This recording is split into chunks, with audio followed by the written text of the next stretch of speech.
Yeah.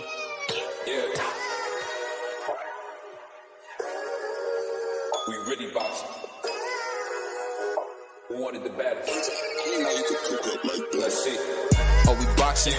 Yeah, we boxing. I need that belt like it ain't no other option. So we punching and weaving and blocking. Defeat ain't an option. Let them know. Shoot a video, put it on BVO. Let them know. Every time I punch, it's a heavy blow. BVO. Bound to hit like bricks cause it was set in stone. Let them know. I ain't getting body, but I'ma hit this flow.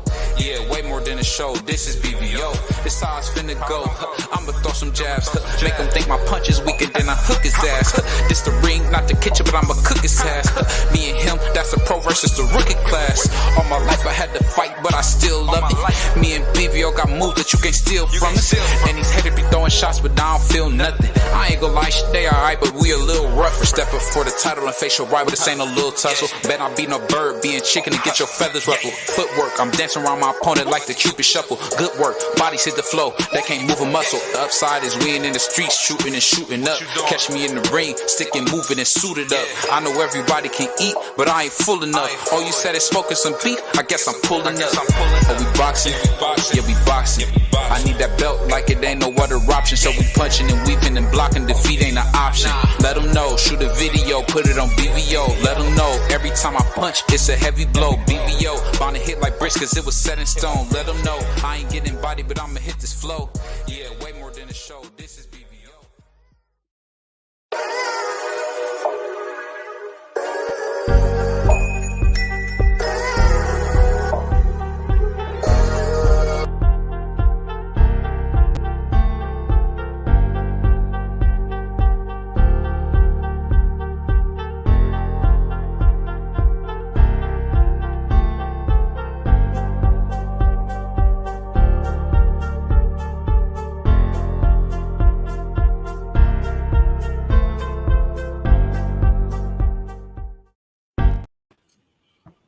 Yo, what's up? What's going on, man? What's going on? What's up? It's your boy BVO, it's your boy D Free, and this is Rolling with the Punches Podcast, episode 2. We getting it up there now, man. Episode 2 already. Hey, so what you think, man? You think Jake Paul gonna win this one, man, or you gonna take another loss? I got Jake Paul winning. The thing about Nate Diaz, he's a tough individual.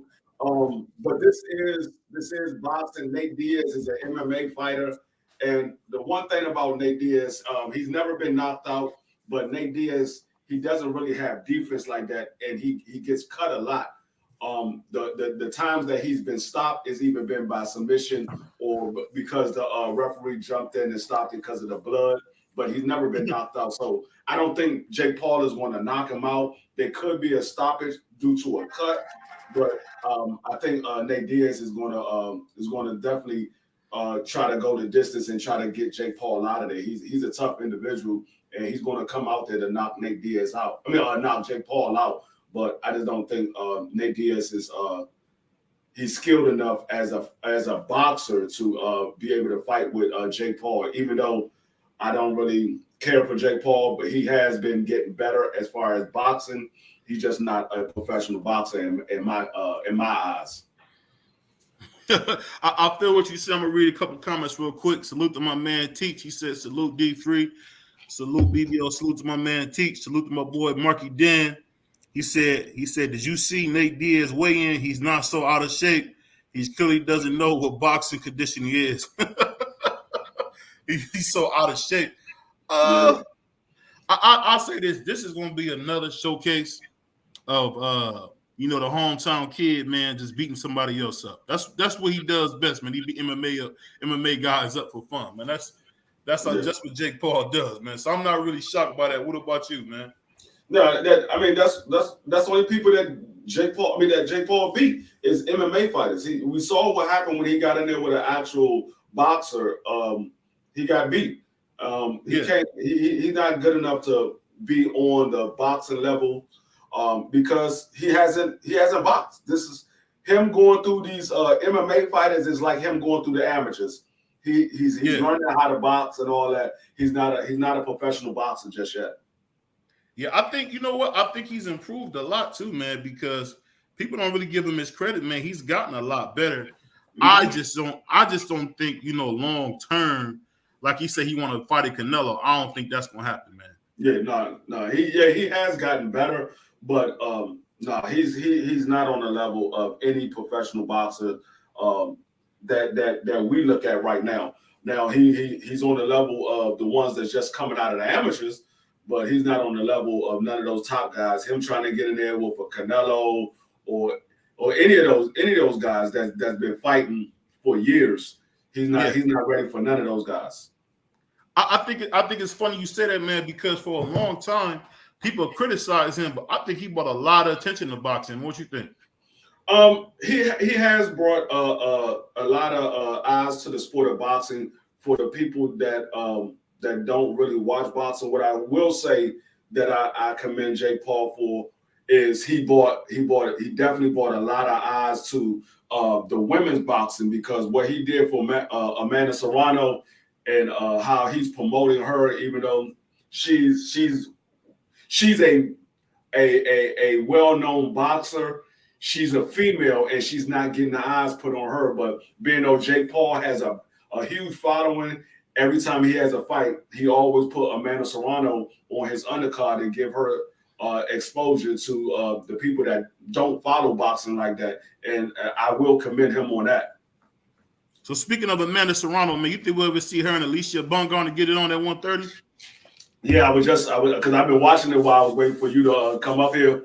Alicia Bungard is a commentator at this fight, and that's one of the things they said is a rumor that Amanda Serrano and you would be trying to get in the ring after if she's victorious in this fight.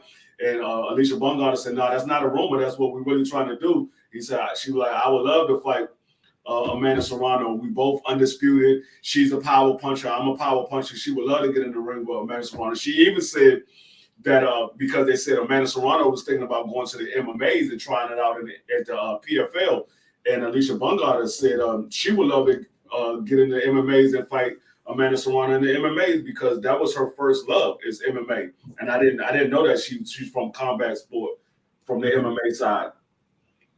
Yeah, I think no matter what, man, we're gonna get a great fight if they do fight. I would favor Amanda Serrano because, man, Bungard, man, she don't got no type of gas tank. Yeah, that's what we was talking about last time when we talking about Amanda Serrano and Alicia Bungard. Alicia is a carbon copy of her trainer. She got all the skills as a boxer. She got power, but her gas tank it seemed like it's never full. It's always a half a tank, and by it's empty. So yeah. I think she'd be putting $20 in there instead of going ahead and filling it up. She need to go ahead and fill it up instead of stop being cheap and just putting $20 at the gas pump. Yeah, she really, you know what I think it is, man. I think she's not doing no type of road work like you said before, and it's really showing up. My man T said, "Have you? I have Nate Diaz getting knocked out in the first or second round." And my man said Morton would destroy Jake Paul. You know who I think would beat Jake Paul, man? That's a YouTuber. You ever seen Salt Poppy fight? Who? His name is Salt Poppy. The dude with the glasses. You seen him fight? I might have seen him. I might know who he is by face. I probably don't know him by name because it's a lot. It's so many fighters that I watch. A lot of them I don't know by name. I just be watching boxing, so I might know him by face and just not by name. Yeah, he been beating up all the YouTubers, man. Him and KSI was supposed to fight, but KSI said no because he didn't want to get beat up. And it was funny, man. Salute to my man, Pro Mike Connor. He said Jake Paul. You know what? For a dude from Cleveland, I'm telling you, D-Free, I think what Jake and Logan Paul did is terrific, man. To be from Cleveland, man, and be able to be some of the biggest dudes in the world, I think that's crazy, man. What you think? Yeah, I mean, like I said, we see what social media does for these guys, because if it wasn't no social media, we would have never know who Jake Paul and Logan Paul is. They got their exposure from YouTube and they really made a name for themselves when Logan Paul started calling out Floyd Mayweather and Jake Paul was fighting KSI. That's when they made their name for themselves. But if it wasn't for social media and the YouTube world, we would have never known who Jake Paul was and none of that. But we see how the sport is evolving to social media. A lot of people follow boxing through social media and YouTube. And you know the funny thing about it, man, I'm telling you, man, it seemed like everybody used Floyd Mayweather to blow up in boxing. Is that just me that think that it seemed like?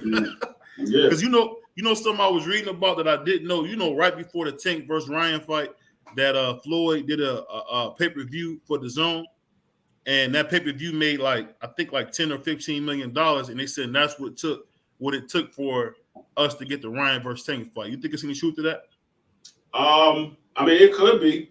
It very well could be because DeJong. I mean, I don't know how much it had to do with DeJong because it was Oscar De La Hoya and Ryan Garcia. But it really had nothing to do with Eddie Hearn. But I mean, it very well could be. I mean, you never know with Floyd. Floyd be saying a lot of stuff. Some of that stuff be true. Some of that stuff he just be talking just to build himself up. But you mean it very well could be true. Yeah, I thought that was cool to think. You know, because I think the funny thing is I don't think people understand, but I guess Golden Boy is getting ready to come up for a contract extension, and the Zone, the actual company, is not going to re-sign him. So yeah. It's kind of crazy how that goes. Speaking about Golden Boy, I mean, it's some news that I came across yesterday. I don't know if you heard, but Ryan Garcia is taking Golden Boy to court, and he's trying to sign with TMT because we saw him take a picture with Floyd. But he's actually trying to become one of Floyd's fighters because Ryan Garcia wants to get out of his contract, and we all know that this spilled over from the Tank Davis fight, how they left him hanging after the fight was over, and Oscar De La Hoya didn't talk to Ryan Garcia for like a week or two, and it wasn't until Ryan came out and started saying he wanted to leave. And that's when Oscar started talking about he's not letting Ryan Garcia out of his contract, and he started talking about what he wanted to do with Ryan. And Ryan has been sitting there saying, "Nah, he want to fight the best fighters. He's not trying to fight just anybody or whatever. He's trying to fight the big names or whatever." Because if you think about it, Ryan Garcia made $30 million off the Tank Davis fight. You can't go from doing headlining a $1.2 million pay-per-view to go out and start fighting, excuse me, a bunch of nobodies. You gotta build on what you just got finished doing. You was in there with Tank Davis. The next thing they want to see you in there with other big names. They don't want to see you in there with a bunch of nobodies. And so I feel Ryan Garcia, and we see he's making those steps to leaving Oscar De La Hoya.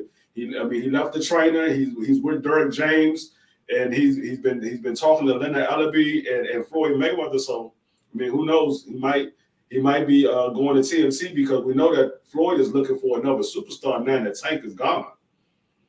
I'll tell you this. It's funny you say that, man, because that being said, I noticed back in the day, I remember when Ryan was trying to come to Floyd's gym. You remember how that Oscar sent I think it was a cease and desist or some goofy stuff like that, so he couldn't go. And it's funny because you know what? Everybody talk about the best about Floyd, but Floyd has always been willing to help, young, hungry champions get better. And I feel like if you get a guy like a Ryan Garcia under the camp of, say, I don't necessarily say Derek James, but you get him around people like Floyd, them great boxing minds. I think he's defense. He just defense away from being elite. Like the kind of heart that Ryan showed versus Tank. That was like fighting Goliath, man. I don't think people realize it. That he really had no chance. But he went in there, and to be honest, if he had more discipline, he probably could have made that fight interesting. But of course he didn't, and he got beat to death. But it just was just one of them fights where I could say, you know what, Ryan ain't as far off as people think. I really don't think. I don't think he is, man. What do you think about him as a fighter? Is he an A+ fighter? What do you say? No, he's not an A+ fighter, but he's not without skills. Ryan, we know Ryan got fast hands, he got power. The only thing Ryan doesn't have is the technique. He lacks technique, and he lacks foot movement and head movement. But a teacher like Derek James, that's one thing that Derek James is going to teach him. He's going to teach him the fundamentals. Something that nobody has ever taught Ryan Garcia. Everybody that see Ryan Garcia fast hands, and he could do that to a certain level. Once you get to the big leagues, just having fast hands is not going to cut it. So I mean, we saw it with the Tank Davis. He been crying for the Tank Davis fight for a few years, and he finally got it. And we've seen that you having power and fast hands is not enough to beat a Tank Davis. You got to have some skills, and it's not just Tank Davis that you're not going to be able to beat. It's the other top guys that's on the A+ level or on the B+ level. I give Ryan Garcia, he's probably like a B-, maybe a C+ fighter, because he doesn't have the fundamentals to move forward. But if Derek James can get him to be able to move his feet and work behind the jab and have the fundamentals down, Ryan Garcia can make some noise in the sport of boxing because of his speed and his power. Yeah, that's the fact. I'm gonna read a couple of these comments. My man, I think it's Opalit LDTV said blessings D free. Is it Opalit? It's might be saying. Damn, it's on the tip of my tongue. You said Opalit. I'm saying it wrong. Optimate LD. Optimate LD, salute. My man said Ryan likes Teach said Ryan likes Leonard Ellaby. Teach also said that's why he said after he beats Tank, Ellaby should join his team. I mean, you know what? I gotta say this, man. Leonard Ellaby is a heck of a promoter, man. People took all that crap about Ellaby, but one thing I noticed with him, he seemed to be pretty upfront, man. Like I gotta say, man, for a promoter, hey, that brother don't get enough credit, man. He came in looking like Jim Brown. Remember how he came in there for the Tank press conference? But you know what? Everything Little Ellaby says seems to be true. So salute to him on that. My man LDTV said, teach Nate going to sleep. My man Juan, how's it going? He said, what's up, my guys? Let me see. My man Brian in the house saying, what's up? Salute to my man Brian, my TWT brother. We in here. But I tell you this, the thing about Ryan Garcia, and I want to ask you, man, does he have enough talent to be anything like an Oscar De La Hoya? Oh yeah, he definitely has the talent to be Oscar De La Hoya, because the one thing that he got that Oscar De La Hoya didn't have is actually two things: is the speed and the power. Oscar De La Hoya, he had hand speed, but Ryan Garcia's hands is much faster than Oscar De La Hoya, and his power is much greater than Oscar De La Hoya. So Oscar De La Hoya was a fighter that didn't have footwork neither, and he didn't have head movement. But we saw what Oscar De La Hoya was able to do. The one thing that Oscar De La Hoya had that Ryan Garcia didn't have was the amateur background and the fundamentals. Oscar De La Hoya didn't know how to box. He just wasn't that good as a foot movement. He wasn't that good, and he didn't have head movement. But Oscar De La Hoya definitely knew the fundamentals of boxing. He had a jab. I mean, I don't know how great it was, but he had a jab. Hey, I love that about you, DP. Every time you pick up Oscar, bro, you always got to step on. I mean, I'm just being honest. I was an Oscar De La Hoya fan. I mean, he has a jab. It wasn't that great, but he has a jab.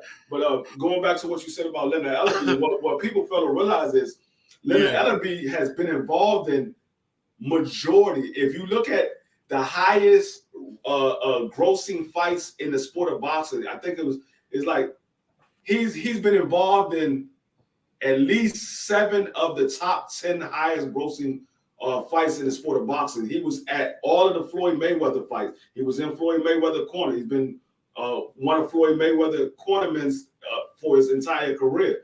And then he's been the CEO of TMC, who had Tank Davis and the Ryan Garcia fight. So this man, he knows how to promote fights. And like I said, a lot of people don't like what Leonard Ellaby and Floyd did with Tank Davis, but the one thing that they was doing was bringing the money in. They didn't care about what fights people wanted to see. He knew what fights to make the most money, and that's what I mean. I can't knock him for that because being a businessman, being a CEO, that's what your job is to bring money to your company. And so him putting Tank Davis, them moving Tank Davis the way they did, yeah, it was bad for the fans, but it wasn't bad for TMC because it was bringing in revenue, and that's his job, to bring in revenue for that company.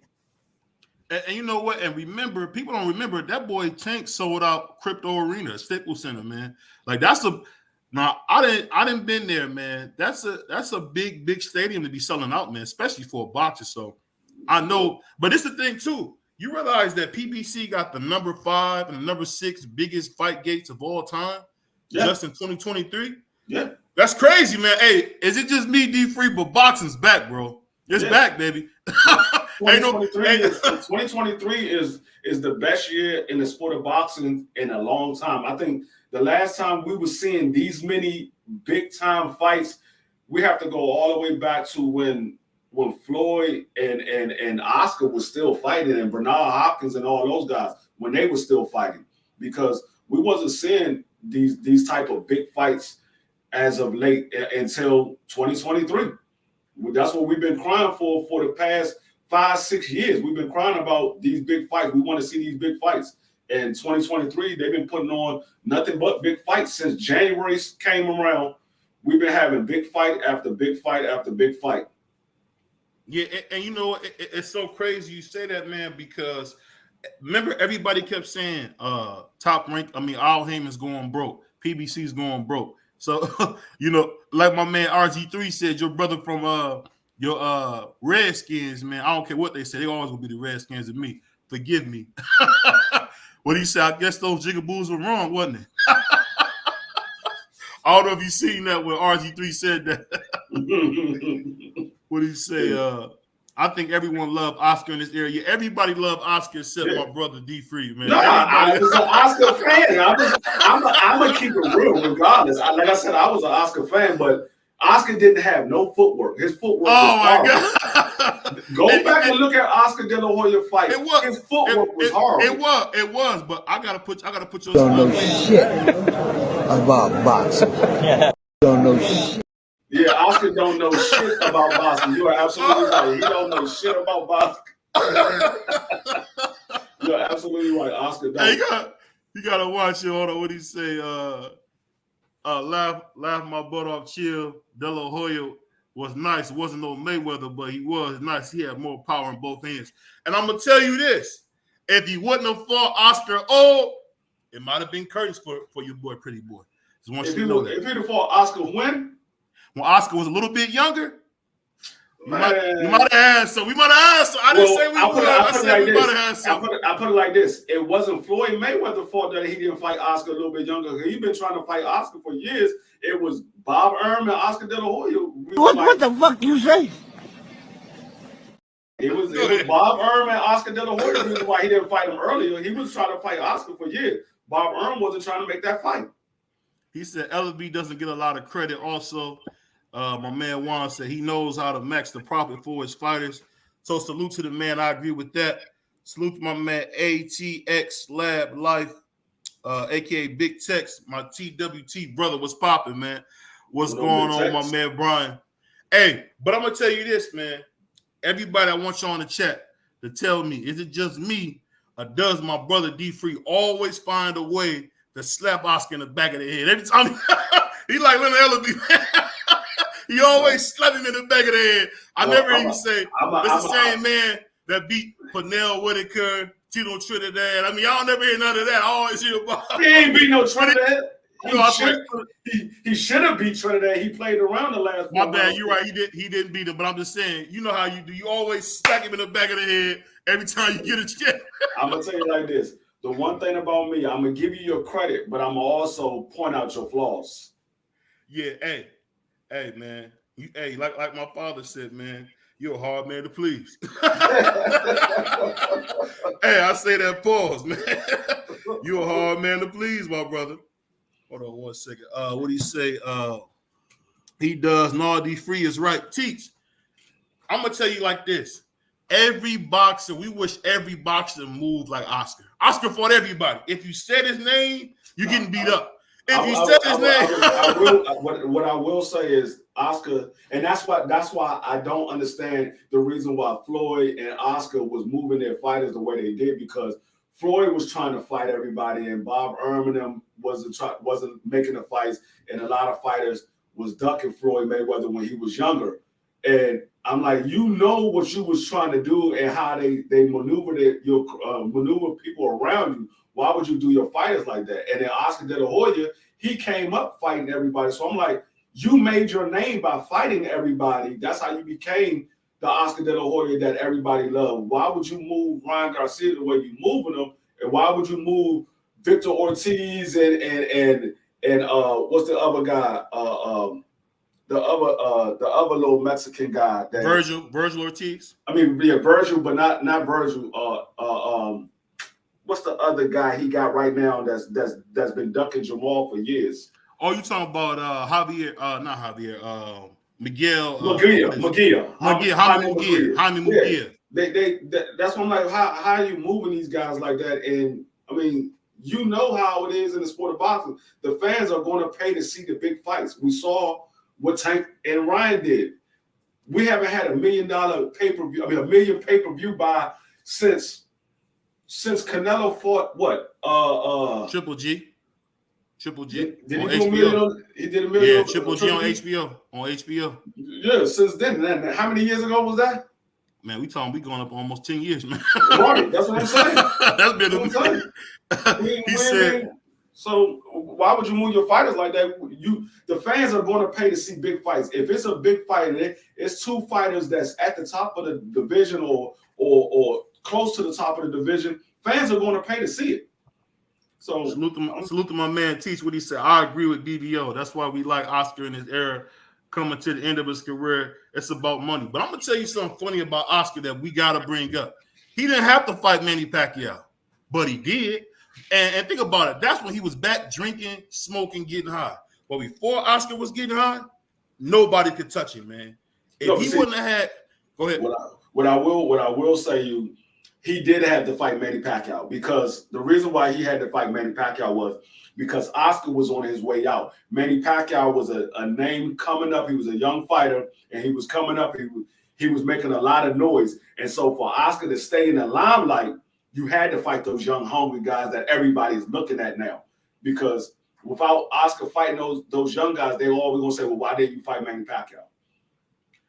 My man Juan said, hold on. You also got to remember Floyd wasn't a big name. Oscar made him a big name. Remember that, Juan. Oscar made Floyd a household name. He said he fought everyone coming up, and he picked it and coming up, picking and choosing later. One thing about Oscar didn't make no household name. Floyd made himself a household name. No, D3, stop. Floyd made himself a household fight. Listen what I say. The only credit I would give Oscar in the Floyd situation was Oscar took the fight. Floyd made himself a household name because he bet on himself. He took whatever Oscar gave him, and he said, I'm taking this fight because when I beat you, everybody's going to have to follow me. I'm the money man now. And that's exactly what he did. He bet on himself. So I like I said, I give Oscar credit for taking the fight, but it was Floyd that made him who he is, because Floyd said, I'm leaving Bob Erm, I'm buying out of my contract, and I'm taking my career in my own hand, and I'm betting on myself. And that's what he did. And he made himself a household name. And I'll put it like this. If he wouldn't have fought the Golden Boy, he would not be what he became. The Golden Boy pushed him over the hump, bro. I'm telling you, he pushed him over the hump, man. He really did. Like I said, Floyd wanted to fight Oscar. It wasn't like Oscar called out Floyd. Floyd called out Oscar. He was 2 weight classes down. What could he do? He would look crazy calling the guy. It wasn't like Oscar called out Floyd. Floyd called out Oscar. He said, I want Oscar. And he went out there and he took whatever Oscar said, you get what? I think it was like 25%. And I'm going to pick the gloves. I'm going to pick the arena. I'm going to pick where we fighting at and all that. And Floyd said, okay. And he took the fight because he knew once I beat you, I'm going to be the man that everybody going to want to fight. It wasn't that fight at 154 pounds? When he fought Oscar, yeah, he Shout out was. Big. Shout out to my bro BBL. Shout out to homie D Free. What's up with y'all? Oh, chilling, man, chilling. Hey, but this is the thing. Am I wrong when I tell you my brother D Free loves to smack Oscar in the back of the head? Am I wrong about that prize, or is that just me? Nah, I feel like he gave him his credit, but he kind of like me, like I'll give Oscar his credit, but you know he just a weird bull, man. What can I say? Fuck Fred, fuck Howard, and fuck all of them. What about Robin? She's hot, right? Robin? Yeah. Who cares about that bitch? Oscar, who cares about that bitch? I think Oscar De La Hoya got a bunch of opportunities because he had the look. You know, he know how to speak very well, and you know, America, you know, they, you know how they are, so they pushed him. He got opportunities that certain other fighters didn't get. But he backed it up. He backed it up because he was. And you got to remember, Oscar was a gold medalist in the Olympics, so that kind of. So he was good. It's not like he was trash. Yeah, no, he was good. I ain't saying he was trash. I said, I was an Oscar fan. He definitely got some. He definitely got the opportunity though. But you know, he made the best of it, and shout out Oscar. And so they agreeing about the fight coming up now. Yeah, this is a girl that's supposed to be fighting Clarissa Shields in a couple of fights. She's gonna be right there to fight Clarissa Shields. So let me ask you: is this Clarissa Shields, Keith Thurman? Is this real? Is this really happening? No, I'm gonna tell you. They trying to make it a fight. But I'm gonna tell you like this, dog. This is a lose-lose situation for Keith Thurman.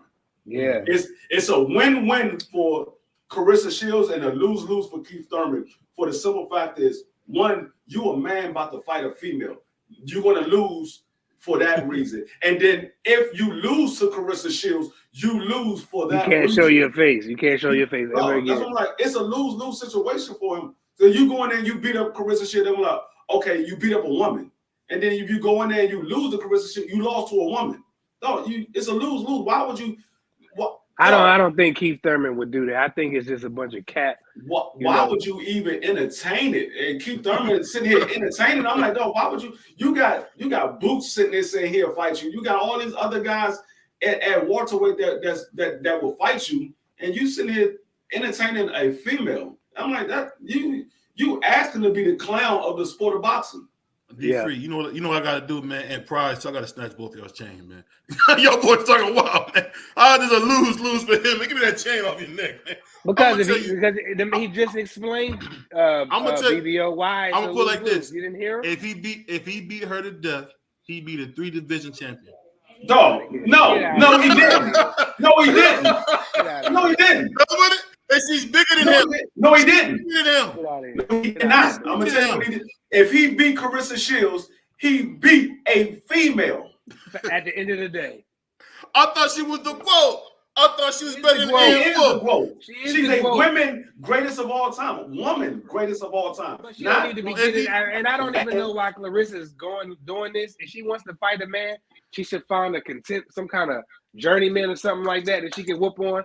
I really don't want to see her get in the ring, even in an exhibition with Keith Thurman, because Keith Thurman can't afford to look bad against a woman.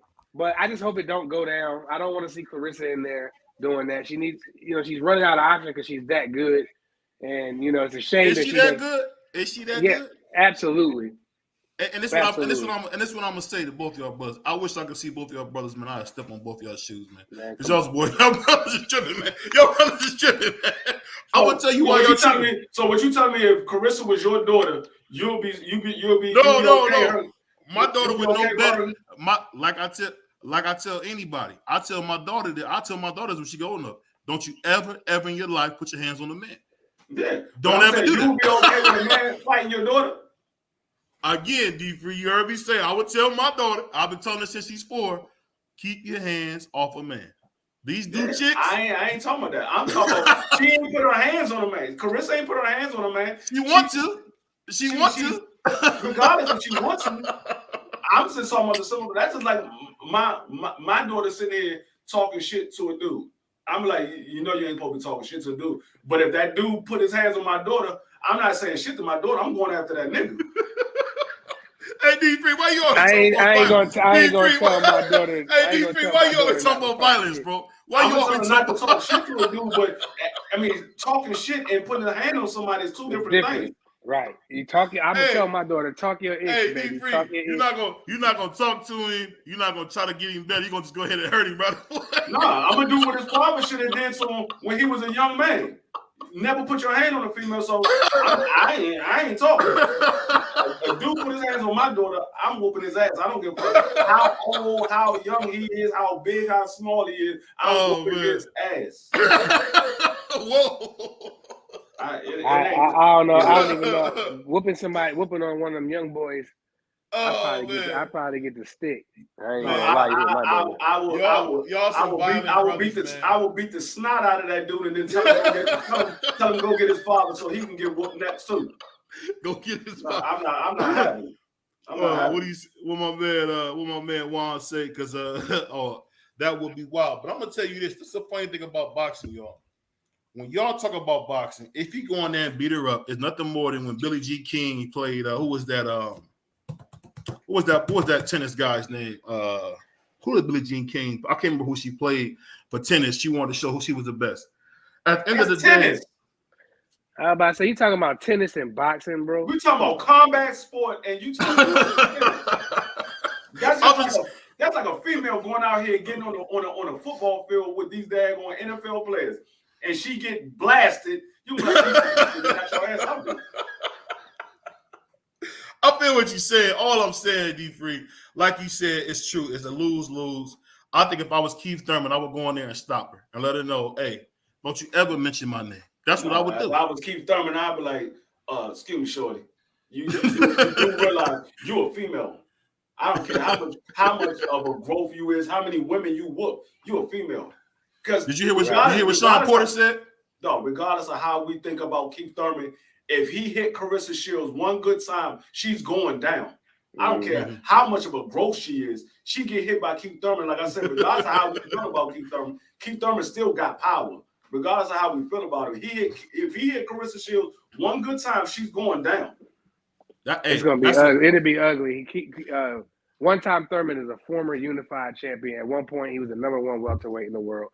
Like D said, you know, regardless of what we think about the dude, man, he still got cracks, bro. And I don't want him seeing hitting the GWOAT. GWOAT need to go and leave that alone. Keith don't need to entertain him. He should have never ran his mouth. I'd have just probably put out a little statement like, "I'm not fighting my sister." I would have did something like that, but I don't want to. I hope that's not real. I don't want to see it. I'll say this, man, because both y'all cats, man, politicians, man, y'all won't keep it real. What he should do is get in there and give her a boxing lesson. I mean, it's just that simple. He should go in and give him a boxing. But speaking of that, I'm gonna ask y'all guys this: do you guys really believe Tank wants to fight King Crawford, or is that just a joke? No, that is not real. Because the only way Terrence Crawford is going to fight Tank Davis is if Terrence Crawford go down to 135. Tank Davis ain't going to 147. He said he's not fighting at 140. He ain't going to 147.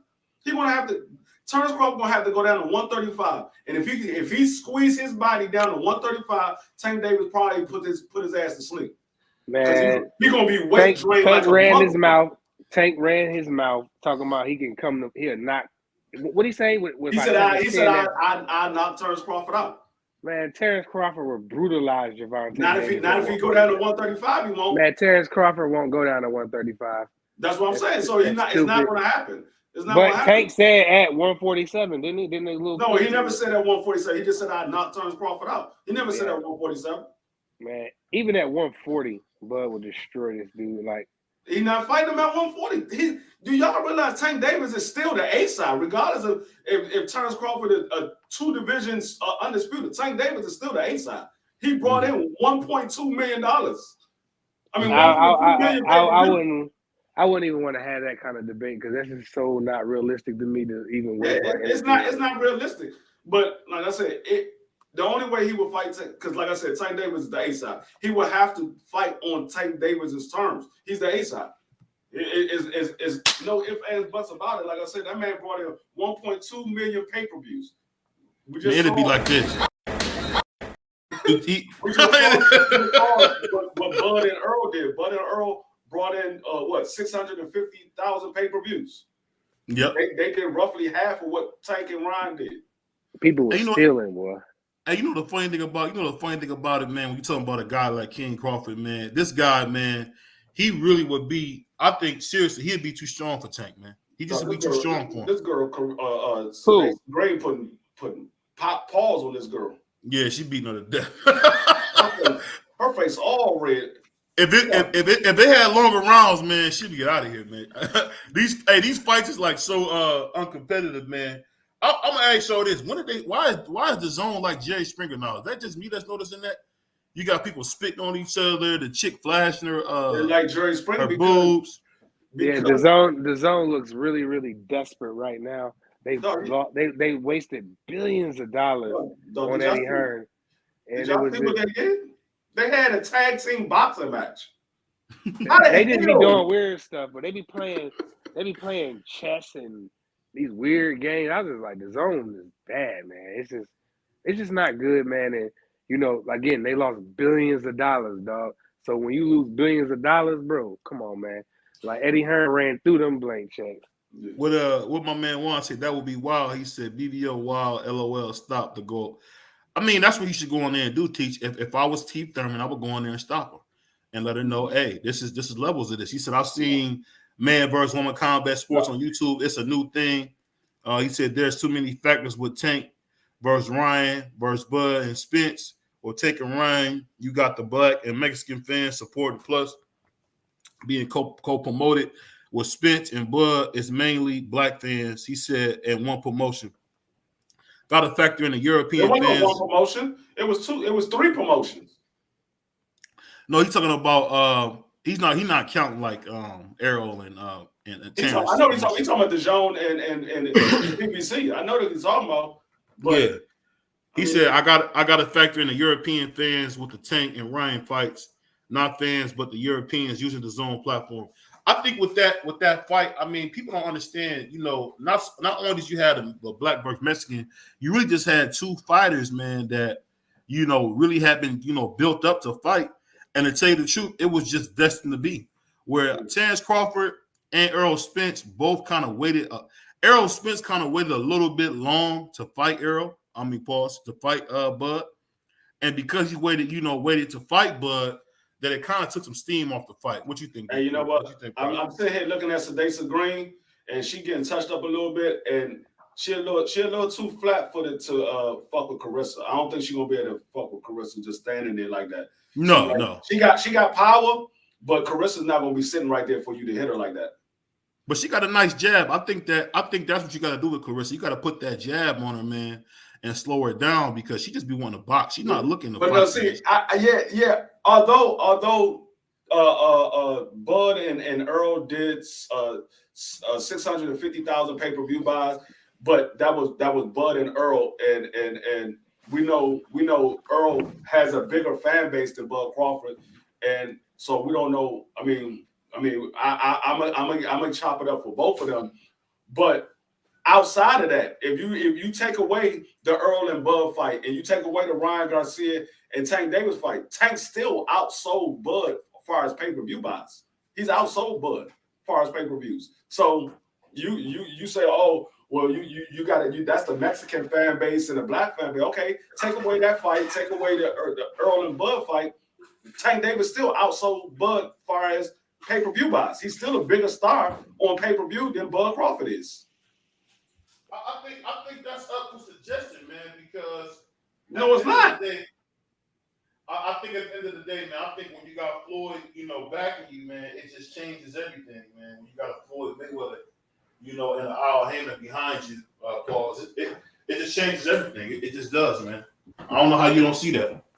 It's not, because, like I said, Bud fought on pay-per-view. Tank fought on pay-per-view. Tank is a bigger pay-per-view star. I mean, let me ask you this, D3. This the big. It definitely is, but. Well, let me ask you this. I think. Hold on, real quick, BBL. All right, my bad. Go ahead. I do think that after this Bud Nura, I do think that if he did, which he should, fight on pay-per-view next, I think that his numbers will be up more than ever. Who that? Terrence Crawford. It depends. It depends on who he fighting. Because if he fights somebody that nobody want to see him fighting, his numbers ain't gonna be up. His numbers gonna go right back to what it was before. He has to, and that's the thing. That's the same thing with Tank Davis. Tank Davis can't go from 1.2 million pay-per-view buys to going to fight somebody else. Your numbers is going to drop. Fight somebody that nobody want to see you fight. Your numbers is going to drop. You have to build on what you start, because that's the thing about Floyd Mayweather. Floyd Mayweather made his name and made his brands so that people want to see him fight. Whether you want to see him win or you want to see him lose, you wanted to see Floyd fight. And Floyd was fighting big name fighters. Regardless of how people say Floyd picked his fighters towards the end of his career, he was still fighting big name fighters. He wasn't fighting people that nobody wanted to see him fight. Everybody wanted to see Floyd fight Zab Judah. They wanted to see Floyd fight Shane Mosley. They wanted to see Floyd fight Canelo Alvarez and all the other guys. They wanted to see Floyd fight those guys. So, I mean, it's not Tank Davis. What you hear? I don't want to see Pitbull Cruz. I don't want to see him fight this person. So if he's going to fight those people, niggas ain't going to buy it because they don't want to see you. Now the Mexican fan base might do it, and his diehard Tank Davis fans might buy the fight because they diehard Tank Davis fans. But the vast majority is not going to buy that fight. He's not going to do 1.2 million fighting a Pitbull Cruz because nobody want to see that again. My brother Teach said 650 to 700,000 with the 21 million gate is a huge success in my opinion. Actually, that's the sixth biggest gate in history. Tank is definitely a bigger pay-per-view star than Bud. Crown Jewel, salute to my brother. He said, doesn't matter. He has them and they made him a bigger star. At the end of the day, I put it like this. If you would have gave Teofimo Lopez that type of shine they gave Tank, bro, because Teo actually fights the best. Tank doesn't fight the best. And I love Tank, but we cannot say Tank don't fight the best. In the past, I'm talking about in the past. I'm not judging him now. I'm saying in the past. I'm talking in the past. I'm not gonna say that. I'm not gonna say he don't fight the best. I'm gonna tell you what he did do. He ducked Lomachenko and he ducked Gary Russell Jr. So I don't want to hear nothing you saying on that end because he ducked Lomachenko. Lomachenko called him out early in the game and said, I don't want to fight Tank Davis. Whatever you want, I want to make you fight. Why did Tank Davis not fight Lomachenko? I don't know. He was scared. You do know. Why did he not fight him? You know that. I don't know. They said it was Floyd, but the promoter works for you, not the other way around. We all know that you work for the promoter. The promoter is what makes the fights. If you don't have no promoter, you ain't getting no fights. You don't have no promoter, you ain't getting no fights. So what are you talking about? The promoter, you said that the promoter work for you. No, you work for the promoter. Then Bud Crawford told everybody, y'all know why I didn't make why the fight never happened?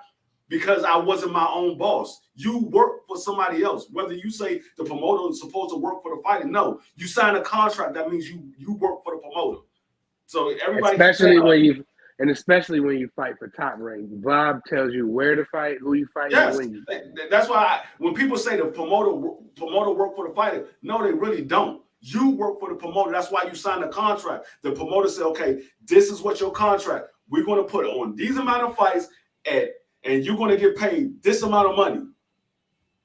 That's who you work for. The same way when you go to a job, you fill out that application. They say, okay, sign this daggone this agreement that you taking a job. You work for that company now. The company don't work for you. You work for the company. I feel what you're saying. He said doesn't matter. He has them.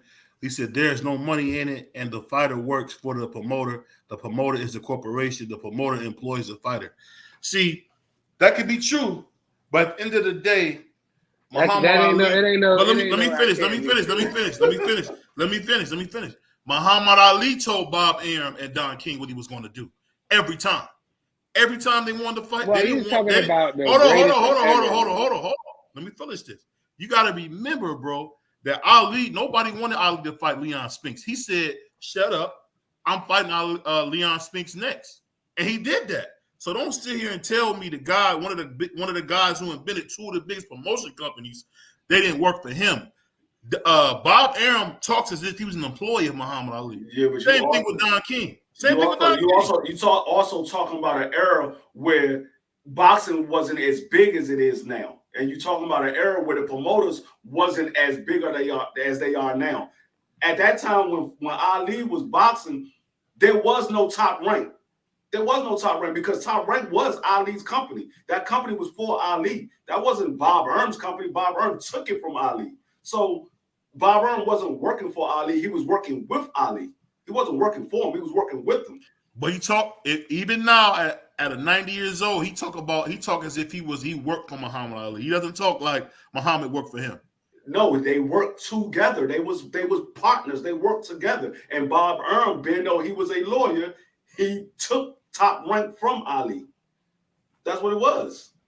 He said, T says also he got barely promoted. The manager works for the boxer.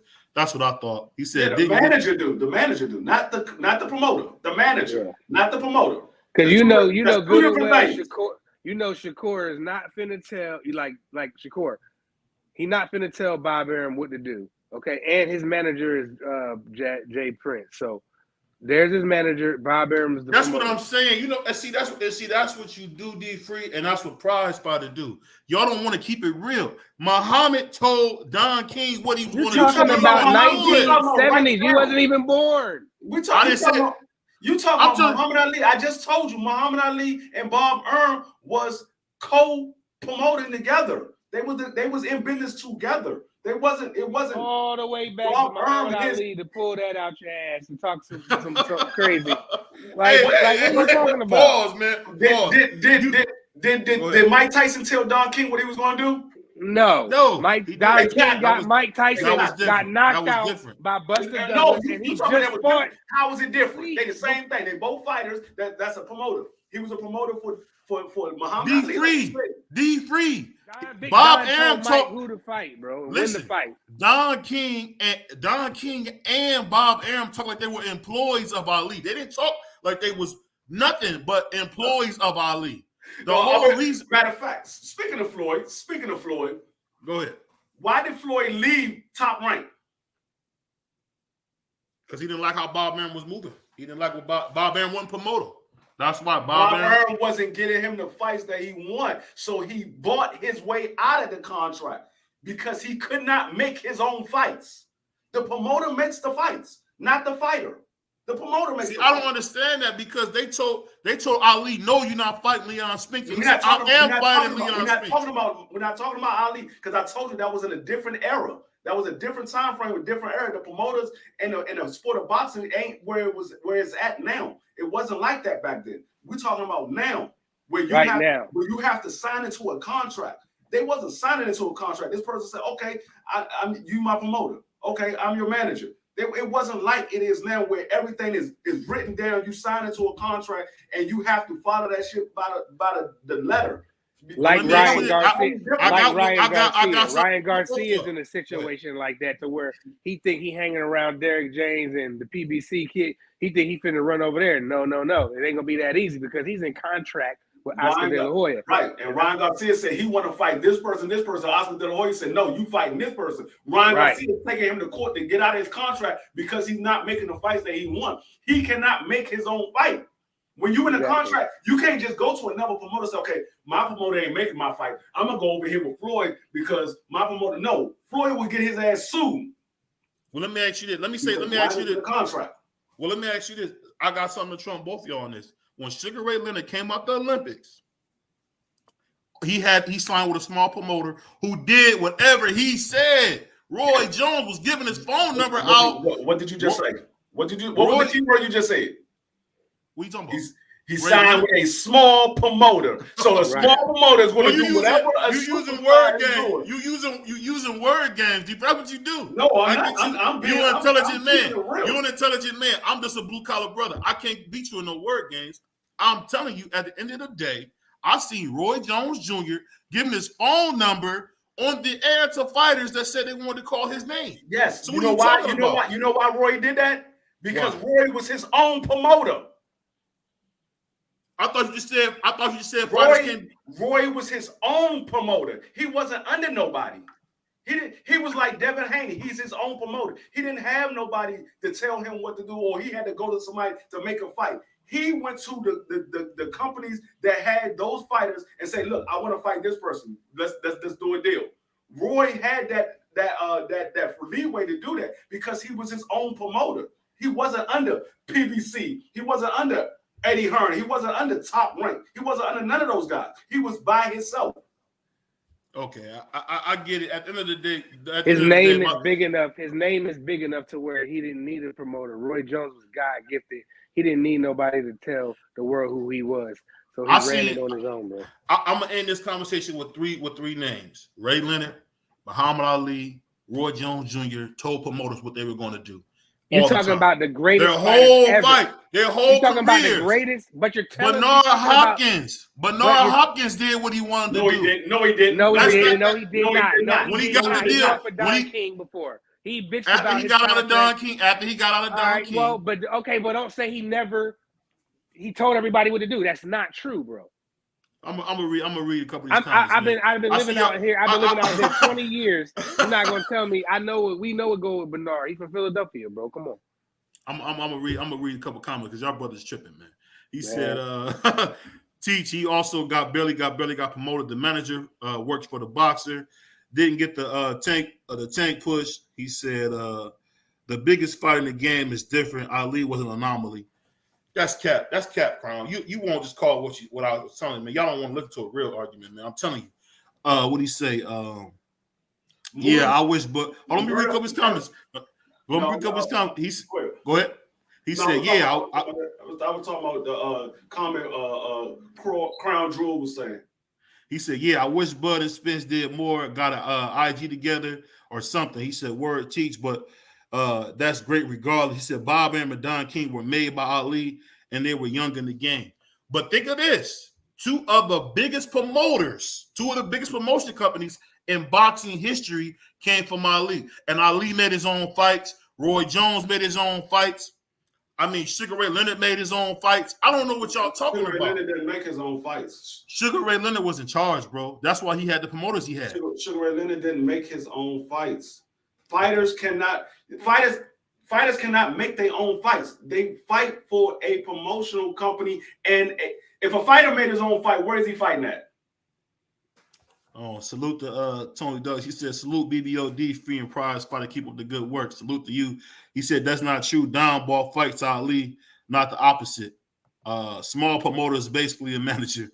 He said, no, Roy was with Murder Muhammad and then HBO. But again, the biggest fighter in the game has more leverage. No, Bernard didn't. No, that's what I was talking about. Muhammad was his manager. It wasn't his promoter. He wasn't a promoter. He was his manager. So it's two different things. A manager and a promoter is two different things. When you're like Bob Arum and Jay Prince. Right. When you're a promoter, you promote the fights and you put on the fights. A manager just find the fights for you. He's not a promoter. He doesn't promote. He doesn't put the fights on. He finds them for you, and then you go to the promoter and y'all negotiate with the promoter. So a manager and a fighter are two different things. You can have a manager and you tell the manager, look, I want to go fight that guy. Yeah. The manager said, okay, we're going to go see, we're going to talk to such and such and see if he can make that fight. He said they weren't big back then. He said Murad Muhammad was the promoter, not his manager. No matter what y'all saying, bro, I've seen Ali and Roy Jones and Sugar Ray Leonard make their own fights. Well, I tell you, you're talking about the three of the greatest fighters ever, and this is what BBO does. He goes back to the 50s, the 20s. He goes back real, and he finds these statistics and he comes up with them, and he just runs with it. I don't understand. I mean, if the fighters make their own fight, then why are we sitting here talking about why these fights are not happening? Because these fighters say they want to fight each other. Why is it not happening? Because the promoters are not putting it on. And guess what? Ryan made Oscar make this fight. Well, yeah, Oscar saw a dollar sign. Oscar saw money in it too. It was so he knew he wasn't going to win that fight. But Oscar was like, okay, the time is now. The internet is very happy. And the reason it's sold because you had a bunch of kids that never watched boxing, just watched Ryan Garcia do all these drills and skills on YouTube and Instagram, and then what they're doing is because they're smart kids nowadays, they're going and Googling Gervonta Davis and saying, whoa, this dude can crack, but they don't know boxing and they think that Ryan's going to knock this kid out, you know. But everybody, all the hardcore fans, we knew that Ryan didn't have a chance, and that's just it. This girl about to get stopped. She about to get stopped. She's been get stopped. She hints at Daisy Green, but she ain't got no pop on her shots. Hey, didn't Green pop up dirty?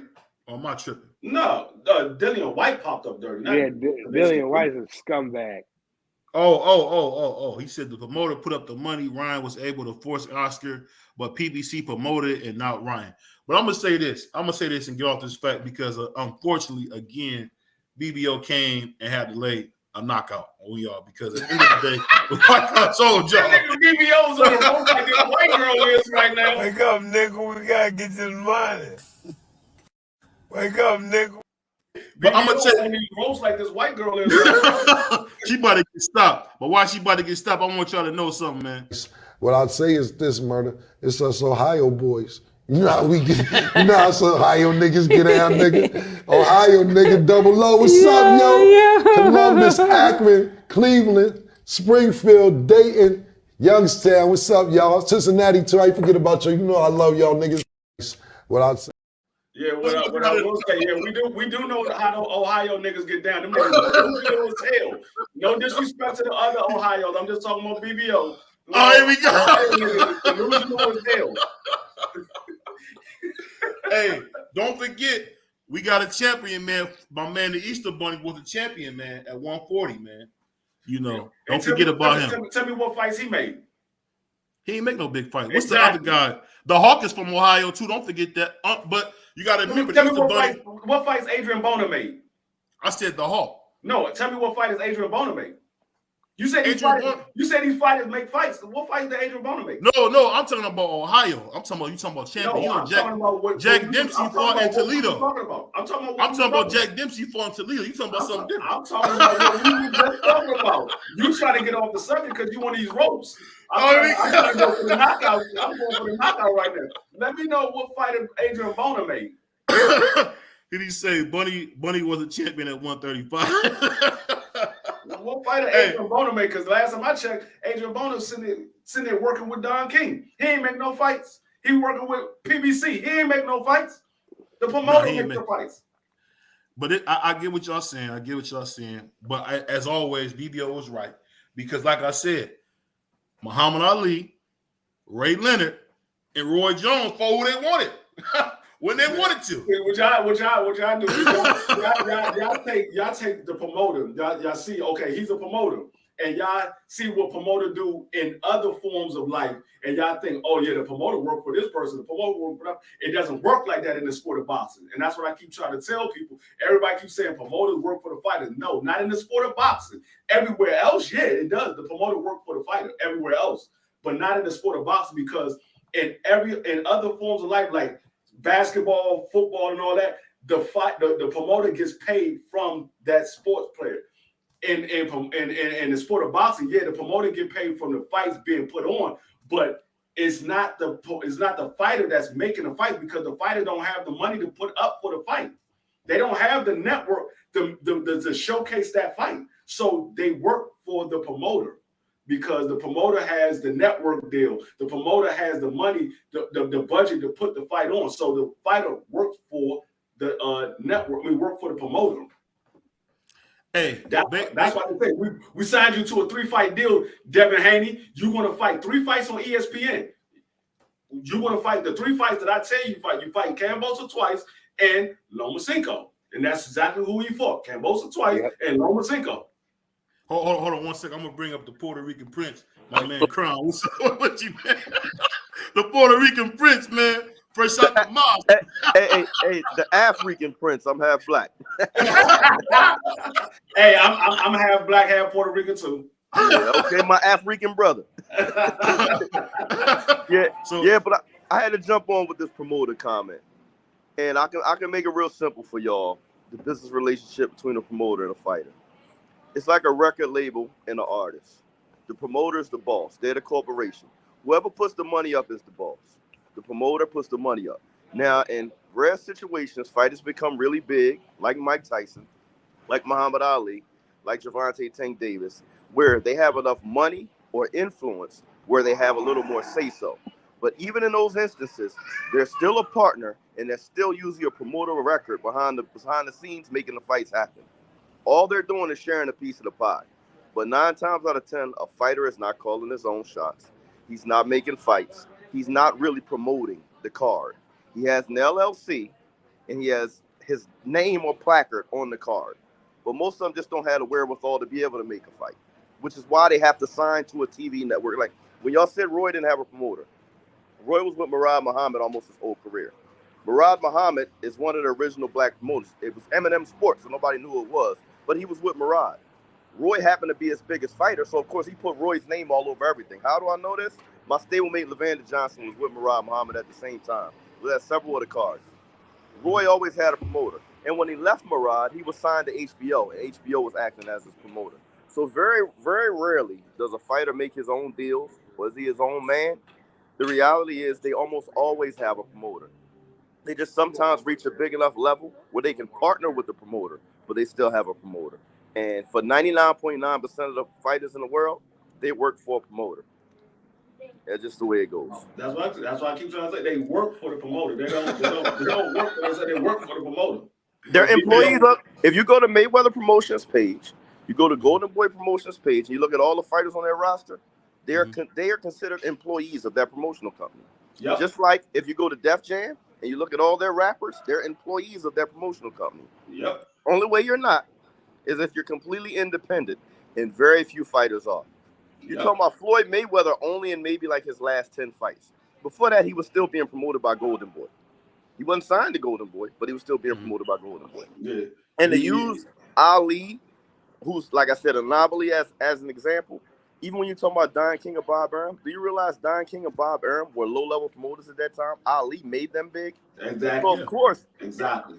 If I'm the name and you're an unproven young lawyer who's trying to get into boxing promotions, and I just so happen to be the heavyweight champion of the world, of course you're going to have to partner with me because I've already established myself in this business, and you're a baby. But at the end of the day, at this point now, Don King and Bob Arum, who they are now, is nothing like who they were back then. That's what I'm trying to tell you.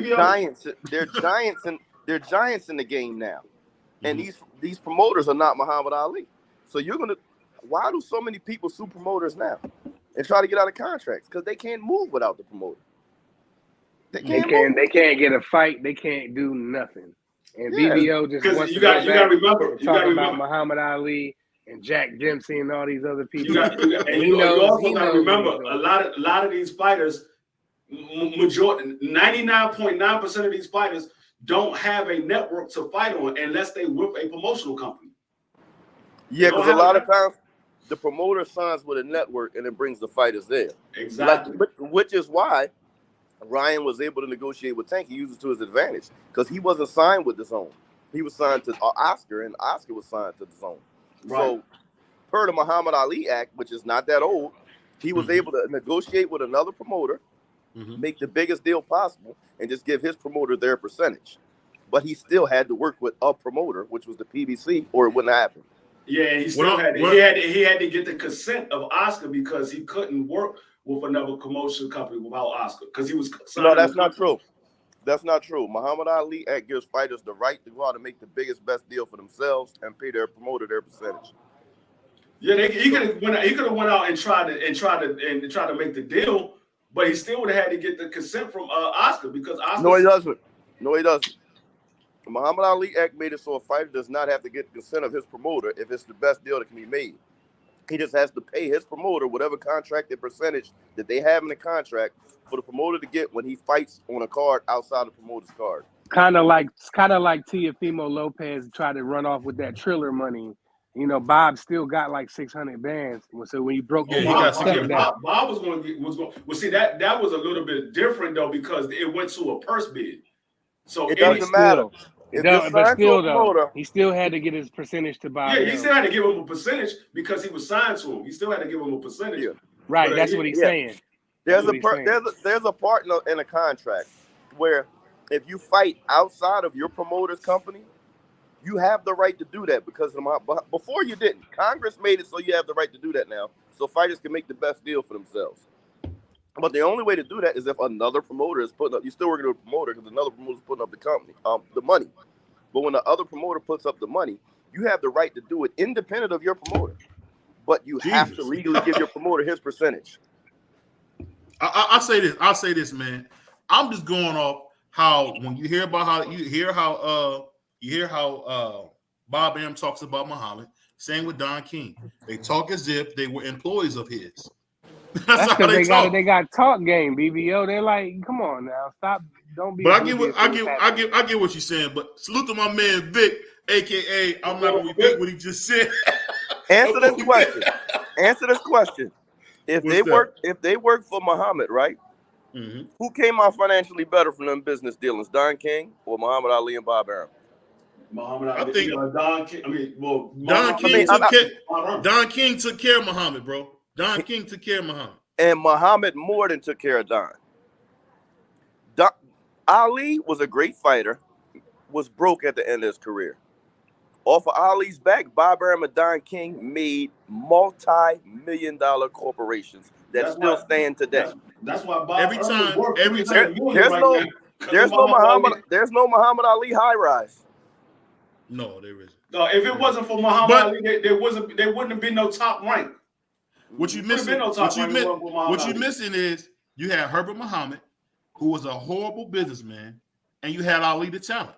And of course, Herbert Muhammad, who they never blamed, who if you look at who started Top Rank, Herbert Muhammad was such a bad guy at business that he lost Top Rank to Bob Arum. It was to Muhammad Ali. He given it to Muhammad Ali. Bob Arum stole it from Muhammad Ali. He stole it from Muhammad Ali. That was supposed to be Muhammad Ali's company. Bob Arum was always the businessman. Yeah, he was a businessman because he was a lawyer. The fighter was never going to outfox the lawyer. And here's the thing. Think back. You want to talk about Muhammad Ali's career? We got a very famous movie that dictates how he did business, right? Mm-hmm. When We Were Kings. Muhammad Ali, George Foreman. Muhammad Ali didn't go to Don King and say, hey, I talked to the president of Africa. He's going to give us $5 million apiece. No, it was Don King that put the fight together, came to George Foreman with a contract Muhammad Ali name on it, went to Muhammad Ali with a contract with George Foreman's name on it, and had already put the deal together with Mabuza. It wasn't the fighters. It's the promoter. The promoter does all the moving and shaking. The fighter is relying on the promoter to do good business and honest business for him, but fighters do not make their own fights or run the business. Unfortunately, it just doesn't go that way. You have a few fighters that come along that you got a good point. Go ahead. Hold on. We gotta get the smelling sauce out for BBO because he sleep right now. He ain't got knocked out. He sleep. You gotta get the smelling sauce out for him. hey, what they say? Y'all niggas jump me, pause. y'all niggas jump me. Y'all jump me, man. No, I'm just saying because I hear that's why I always say I would never say Tank Davis duck Lomachenko or duck Gary Russell because he didn't make his own fight. Now Tank Davis is in the position now where he's making his own fights because he's his own promoter. With the PBC he's still with PBC and Al Heyman, but he has his own promotion company. He's not under TMT no more. But everybody says that it sounds sexy, right? When he had the biggest fight of his career, who was standing next to him? No, that was because in his contract they said if he get that fight with Ryan Garcia, they still get a portion out of it because they set that fight up. That was because a fight of that magnitude couldn't be the fight it was supposed to be without Floyd Mayweather. Period. I mean, part of what makes Gervonta who he is now is standing next to Floyd, and they know that. Yeah, I mean, of course, that's why Tank never went against nothing that Floyd did because Floyd brought Tank from nothing and made him a multi-millionaire. Put him in stadiums. Right, and I hear people talk about why Tank ain't do this, why, and you gotta look at the mindset. You gotta put yourself in the same shoes as Tank Davis. Tank Davis was coming from the low cities of Baltimore, had nothing, didn't have his mother around, didn't have his father around. He was coming from nothing. And this man, Floyd, made this man a multi-millionaire. You're not going to go against nothing that Floyd say. He's making you multi-millions. You're not going against that. Beyond that, right? Because a few people are making millions, right? But BVO likes to bring up Teofimo. Here's the difference between Gervonta Davis, Teofimo, Devin Haney, Lomachenko. This is what separates Gervonta from all of them. Mm-hmm. Floyd made him a sellout stadium draw. He sold out stadiums all over America. Mm-hmm. What fighter in his right mind is going to go against that? Right. My peers are fighting in ballrooms in front of 3,000 people, and I'm fighting in basketball stadiums in front of 23. I'm going to shut up and say, you know what, Floyd? Whatever you're doing is working. Keep going.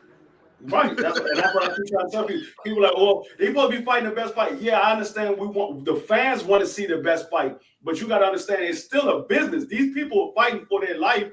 They still got to live outside of boxing. So when their boxing career is over, I fought all the best fighters.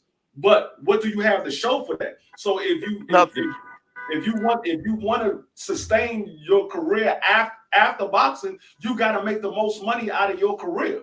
And so sometimes, we don't like the fights that are being put on, but you got to look at it from the business side as well. That's why I don't knock a lot of these fighters, because I know it's a business as well as a sport that we like to watch. Here's a factual argument we just had a week ago. Mm-hmm. By far, the best fight most of us felt could be made in boxing was Terrence Bud Crawford and Errol Spence. Mm-hmm. It wasn't a bigger fight than Gervonta Davis and Ryan Garcia. No, it just ain't. No. The biggest fight is not the best fight. The biggest fight is the one that generates the most revenue. Right. Salute to my West Side. Salute to my West Side brother, A Hill. But I'm gonna tell y'all this. I want to ask y'all both. I'm gonna start off with my man Crown, then my brother D Free, and then Prize. Do you guys think Tank has the nuts to step the T.O. at 140? That's the question. Gervonta Tank Davis will knock Teofimo Lopez out, whatever weight they fight at. Yes, please.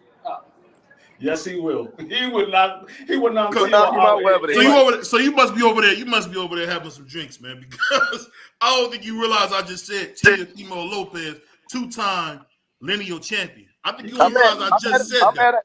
I'm at an AAU tournament with kids. I ain't drinking nothing but iced tea.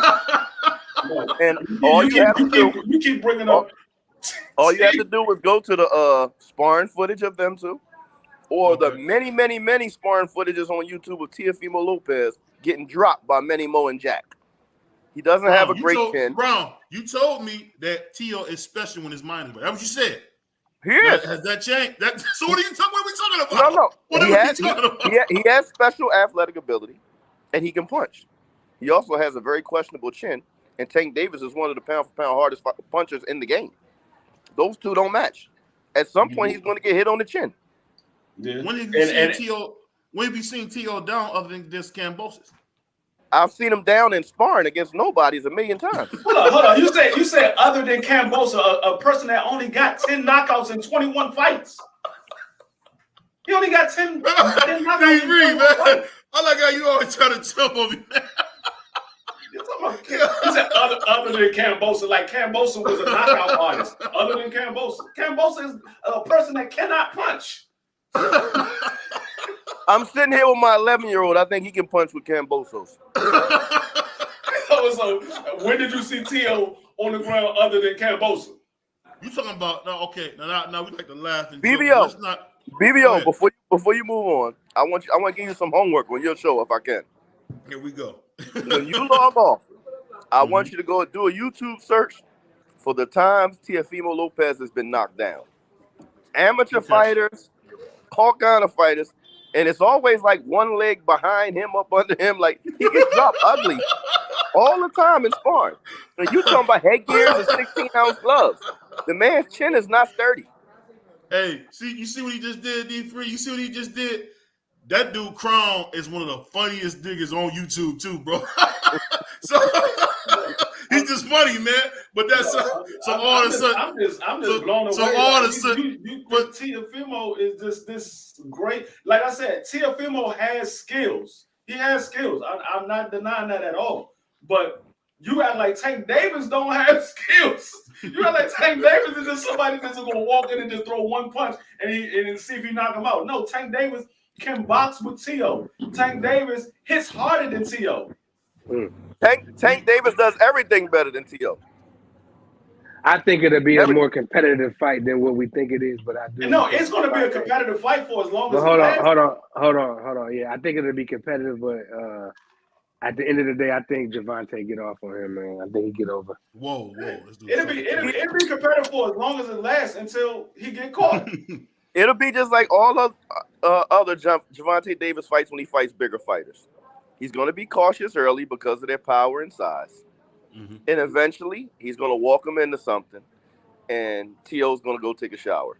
Yep. And what happens whenever T.O. respects somebody? What does he do? He knocks them out cold, beats him to death. Every time. Go ahead. Who's the world-class fighter he knocked out cold? He knocked Richard Comey out cold, sleep. He's a world-class fighter?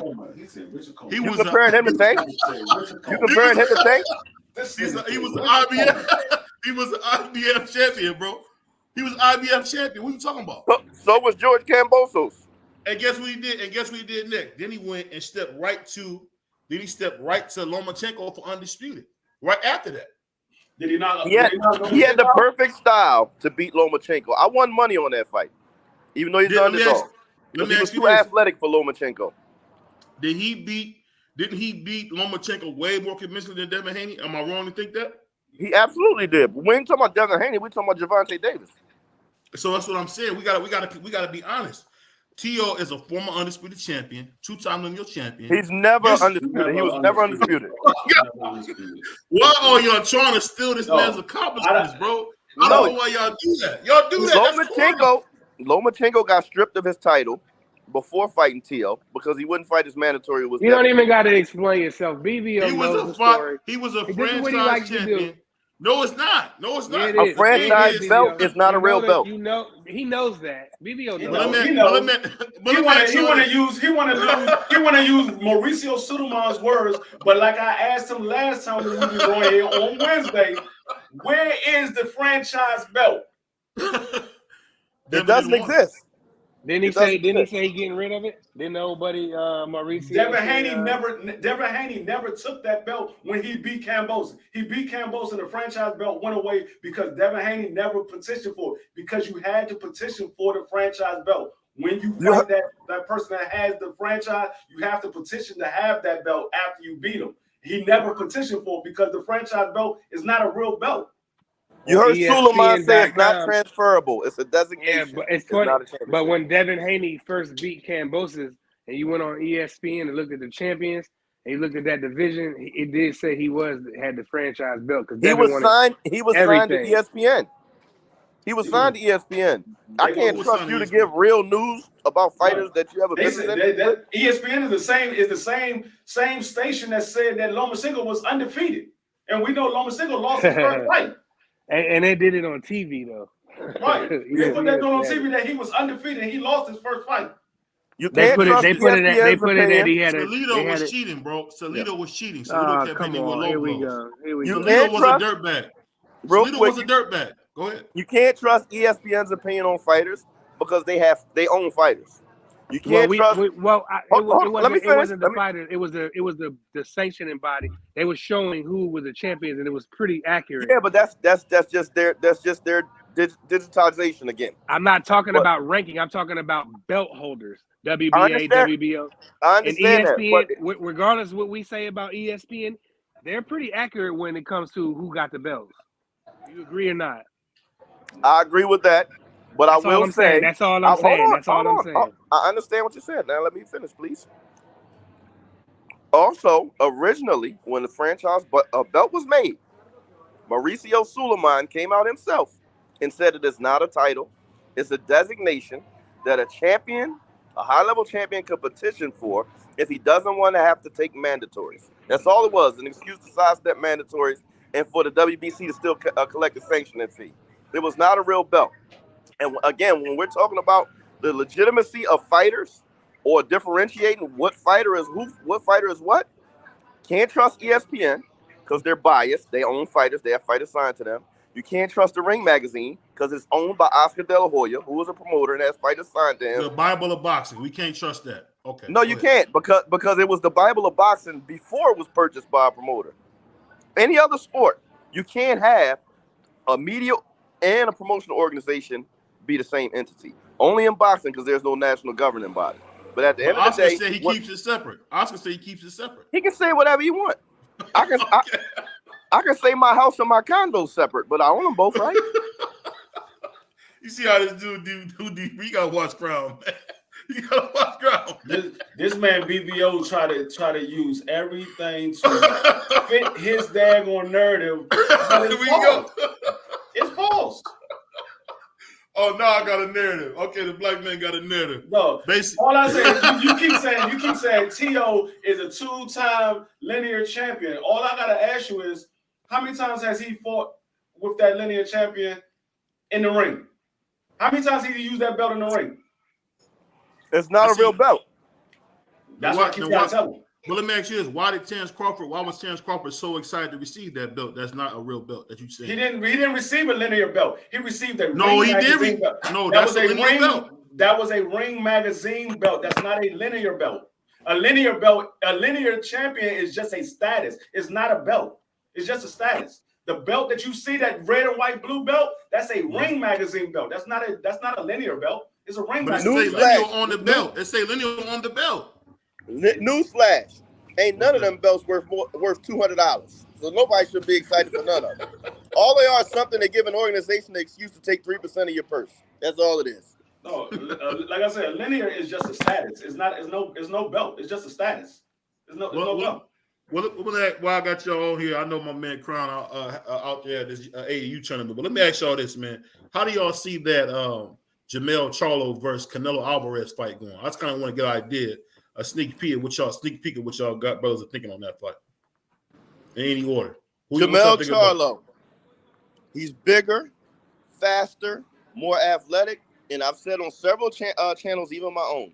Traditionally, if you look at Canelo Alvarez, his Achilles heel is people with quicker feet than him. Every athletic fighter that has quicker feet than him gives him problems. From Floyd to Lara to Bivol, everybody that can box intelligently and has quicker feet, which is why he likes to fight Eastern Europeans, because that's his advantage, being more athletic. And a lot of people forget, just because Canelo has fought higher, they think he's bigger. Jermell Charlo's the bigger man. He turned pro at 154. Canelo turned pro at 147. Charlo's about 6'1". Canelo's about 5'8". Canelo's the bigger guy, more athletic guy. I think at least as good a puncher, if not better. Quicker. I think as good of a boxer, much longer reach, and a whole lot younger. Jermell Charlo. They're the same age. They're the same age. Boxing wise, he's a lot younger. Canelo he fought 52,000 bartenders in Mexico. Yeah. What I would piggyback off of what he said is, like he said, Jermell is bigger, Jermell is longer, pause, and Jermell is more athletic, and he has better feet movement.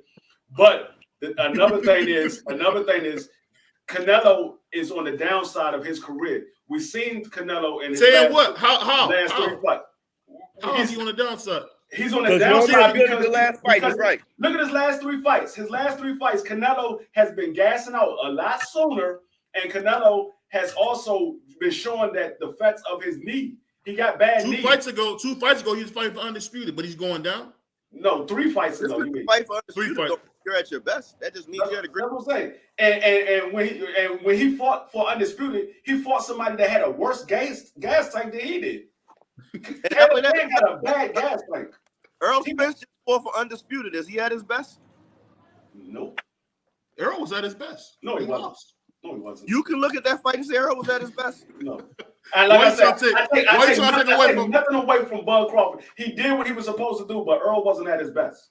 Well, let me ask you this. So you say that, right? So that means Stephen fought one at his best when he fought Inoue. That what you trying to tell me? Stephen Fulton didn't look shot against Inoue. His legs didn't look gone. He didn't look disoriented. His eyes weren't glassy. His balance wasn't off. He wasn't falling over. But he went to bed, didn't he? All the things that shot fighters do, Earl did against Terrence Crawford. His jab wasn't right. Nothing looked good against Earl. Even in the first round where Terrence did nothing, Earl looked horrible. You can't say that.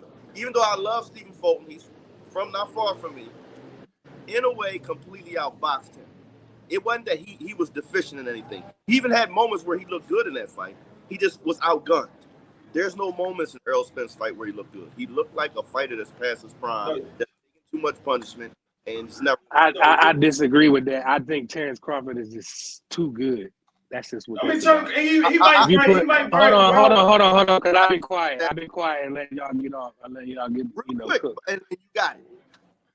If that's the case, explain why Earl looked like trash in the first round and Terrence did nothing. Because he didn't know what to do against Terrence Crawford. Terrence Crawford was moving around. Balance was terrible, which is what happens to a shot fighter. Well, a lot of people say Earl Spence balance is off balance. A lot of people say these things about him. I just think that Terrence Crawford. Compare pre-accident footage to after accident. Again, I think Terrence Crawford. Hold on, bro. Hold on.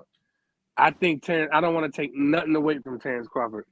I think he just made Earl Spence look bad. But if you give Earl, let him be a little bit more active, I think Earl Spence will come back in his next fight and show you why he is the truth and he is one of the best right now. But he's just not better than Crawford. That's just it, bro. That's what I'm saying. He might very well be better than Crawford, but that still doesn't mean that Earl Spence wasn't. I don't want to hear that. I don't want to hear that excuse. There's no excuses. There is no excuses. I just told you there is no excuse. He did what he was supposed to do. I take nothing away from Earl Crawford. He made him look bad. The same way Floyd used to make people just look bad. Okay. He beat him up. He looked bad. Floyd's opponents didn't get 40 feet in the air driving 100 miles an hour. Man. Oh my God! You just said, I don't care about Crown, did you say that? Crown, did you say that? And then when that happened, and then after that happened, what did he do to Ugas? So I don't want to hear that, bro. I don't want to hear none of that. Ugas showed. I want y'all to go on my page and have a video up, and it shows my Facebook post the night of the Ugas fight, and I'm going back and forth with a boxing writer and somebody that works for the IBF named my boy Rob Scott. And he was saying what you saying. He was saying Earl looked great. And that night he beat Ugas. Even though I thought it was a big win, I pointed out Ugas exposed what Danny Garcia didn't, because Danny Garcia didn't do enough. He exposed that Earl no longer had legs, he had no athleticism, and he was unable to get in and out like he used to. Defense had lapsed. Go back, like I said, Crown Jewel Boxing TV. I have a video on it, and I actually show my Facebook post from the night of the Ugas fight where I said Earl was different, even in the win. Because I don't just look at the result of the fight. I look at fighters a little different. As a former fighter myself, I look at their legs. I look at their body language. I look at their activity. Oh, you cut out. Hey, I think Earl Spence looked pretty solid in the Ugas fight. Danny Garcia, okay. I'm not giving him no excuses. I love Earl Spence. He's a great fighter. I really like Earl Spence. But at the end of the day, I think Terrence Crawford just made him look super bad, because Terrence Crawford. What I will say, and the reason why I would say that I know there was something off with Earl Spence, and you might agree, you might disagree. What I would say is, look at the fighters that Terrence Crawford fought in the past. Do you think any of those guys will beat Earl Spence? I mean, no. I would say no, but okay, you say no. All of those guys, none of those guys that Terrence Crawford fought in the past will beat Earl Spence. None of those guys. I think Kell Brook before the accident would have beat Errol Spence.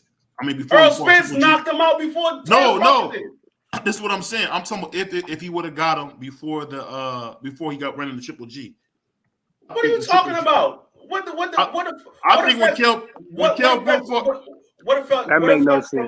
effect did Kell Brook have from the Triple G fight when he fought Earl? What effect did he have? He had a broken orbital bone. What effect did he have? What do you mean? He was hurting Earl. You don't think he was hurting Earl in that fight? No, he was beating Earl up until Earl stopped him. What are you talking about? He didn't. Earl broke the other side. He broke the other side. He didn't break the same side. He broke the other side. But what I'm saying, Kell Brook had tons of success against Earl Spence, and Earl Spence just kept coming, and he eventually broke him down. That's what that was about. That's what I'm saying. I don't want to make Kell Brook other side of his face a deal. You know, he was boxing Triple G. He was boxing circles around Triple G until he got an injury. So who's to say he wouldn't have went on and win that? The point that I was making is those guys that Terrence Crawford fought in the past. We don't believe that none of those guys will beat Earl Spence, but majority of those guys all of those guys had better success than Earl Spence had in his fight with Bud Crawford. That's why I say was Styles make fights, and Terrence Crawford might have not got up for them fights he would with Earl Spence. He put him in there with Earl Spence. Like I said, I want to. That's one of the reasons. That's one of the reasons why I want to see the rematch at 154 because I think Earl Spence was just. I think he was weight drained, but I'm not making no excuses. I just think he was. I don't want to see the fight at 154. I don't want to see it at 155. I don't want to see it at 160. I'm not talking about you. I said that's why I want to see the fight at 154 because I want to see him not weight drain. And if Bud make him look the same way, then yeah, Bud is a better fighter. Can I ask you this, D Freak? Can I ask you this? Did it not look like Bud was too strong for Earl? Did it not look like Bud was too strong for Earl? It looked like Bud was too strong for Earl because Earl tried to do what Earl Spence did. If you weight drain, you're going to be weaker than the other guy. But I don't care how big you are. If you weight drain, I don't care. I'm not saying he was weight drain. He made weight. He looked great. How big are you? Great. How big are you, BBO? How big are you, BBO? None of that shit. How big are you, BBO? I'm 6'5". 6'5". How much you weigh? 330. Okay, you 6'5", 330. I'm 5'10", 190 pounds. If I was to drain your weight down to 200 pounds and we fought at 200 pounds, you're much bigger than me. You're much bigger than me, but I'm gonna be stronger than you because you're weight drained. So I don't care how big you are. If you're weight drained, you're gonna be weaker than the other guy because you're weight drained. But didn't Bud predict this? Bud said so. When I stopped him, y'all gonna say he stayed in the weight class too long. He was weight drained. That's everything Bud said. Everybody's saying, bro.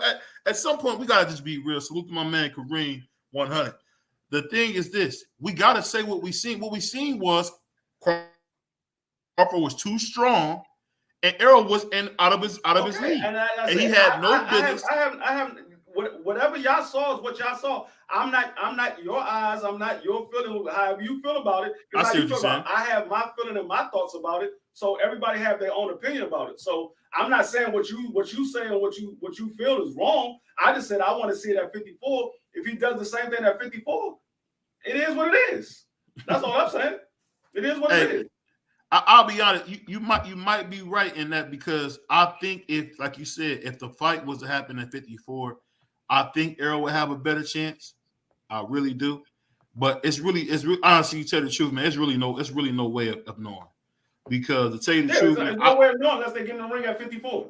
If they get in the ring at 54 and earn, it's going to be the same result. If it's the same results, it's the same results. It's just no need for a rematch. I would think it is a need for a rematch. It is a need for a rematch because they negotiated a rematch.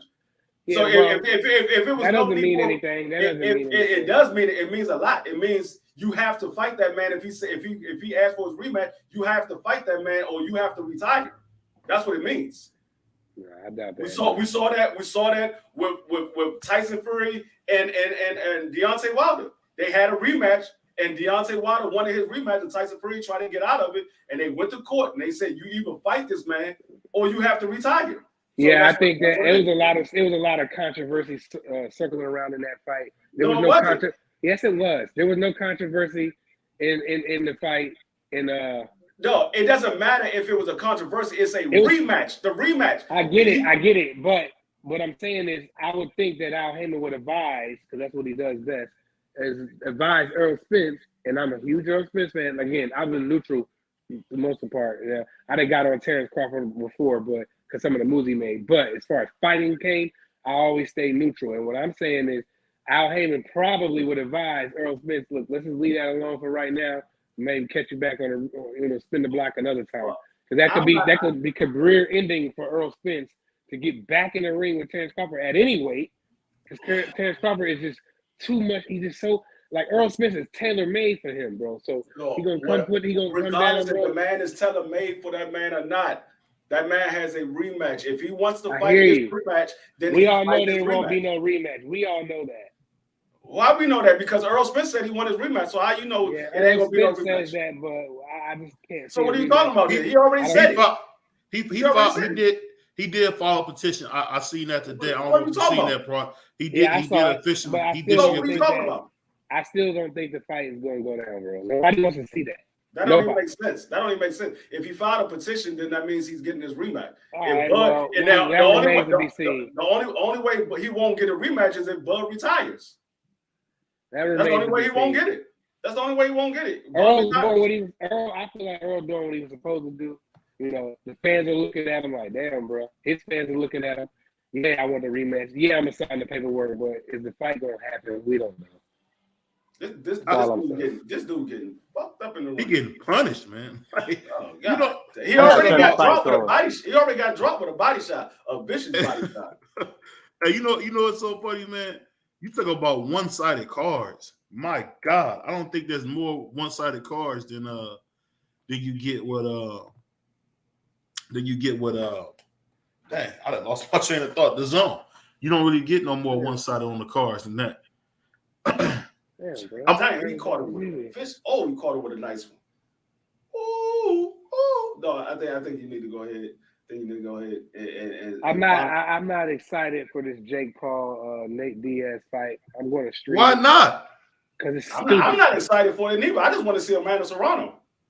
Why are you not only thing I'm not excited. Nate Diaz look like he caught it with a body shot. He caught it with another one. This man, he's done. He's done. It's over. It's over. It's over with. It's over. He's done. Over with. He's not getting up. Stop counting. He's not getting up. I don't know why. Hey, they count like it's a circus, man. That man, he was looking like Oscar De La Hoya when he got hit by Bernard Hopkins. Oh, here we go. Rolling like a you say he just did that? Pop. You say he just did that? No, he did. He's still laying down there. They're like, he gonna cheer right here. He said, no, I'm gonna lay right here for a second. That man put his hand behind his head. He said, I'm gonna lay right here for a second. Hey, Kareem, what's up, my brother? What's going on, Kareem? Hot Cheetos. What's up with you, man? What it do, everybody? How you feeling, man? Yeah. Shit, I'm still stressed, but I'm still living. Hey, but let me ask you this, man, because Kareem, I seen your post, man. You made a good post. Let me ask you this, man. Going forward, man, what would you think Errol Spence's first step should be going forward? Because I seen a good video you did on him, man. Did you make that video, or did somebody give you a script? Because I didn't recognize you. You was making good points and you was making sense. Was that you, or somebody give you a script? Because I didn't recognize you in that video. Was it on my channel? Yeah. I ain't posting no video in a minute, so I don't know. No, this is an older video you did. You was talking about Errol. I was saying, was that you that did that video, or was that a video that you found? If I was making points, hell yeah, that was me. So what's next for Errol, man? What's next for Errol?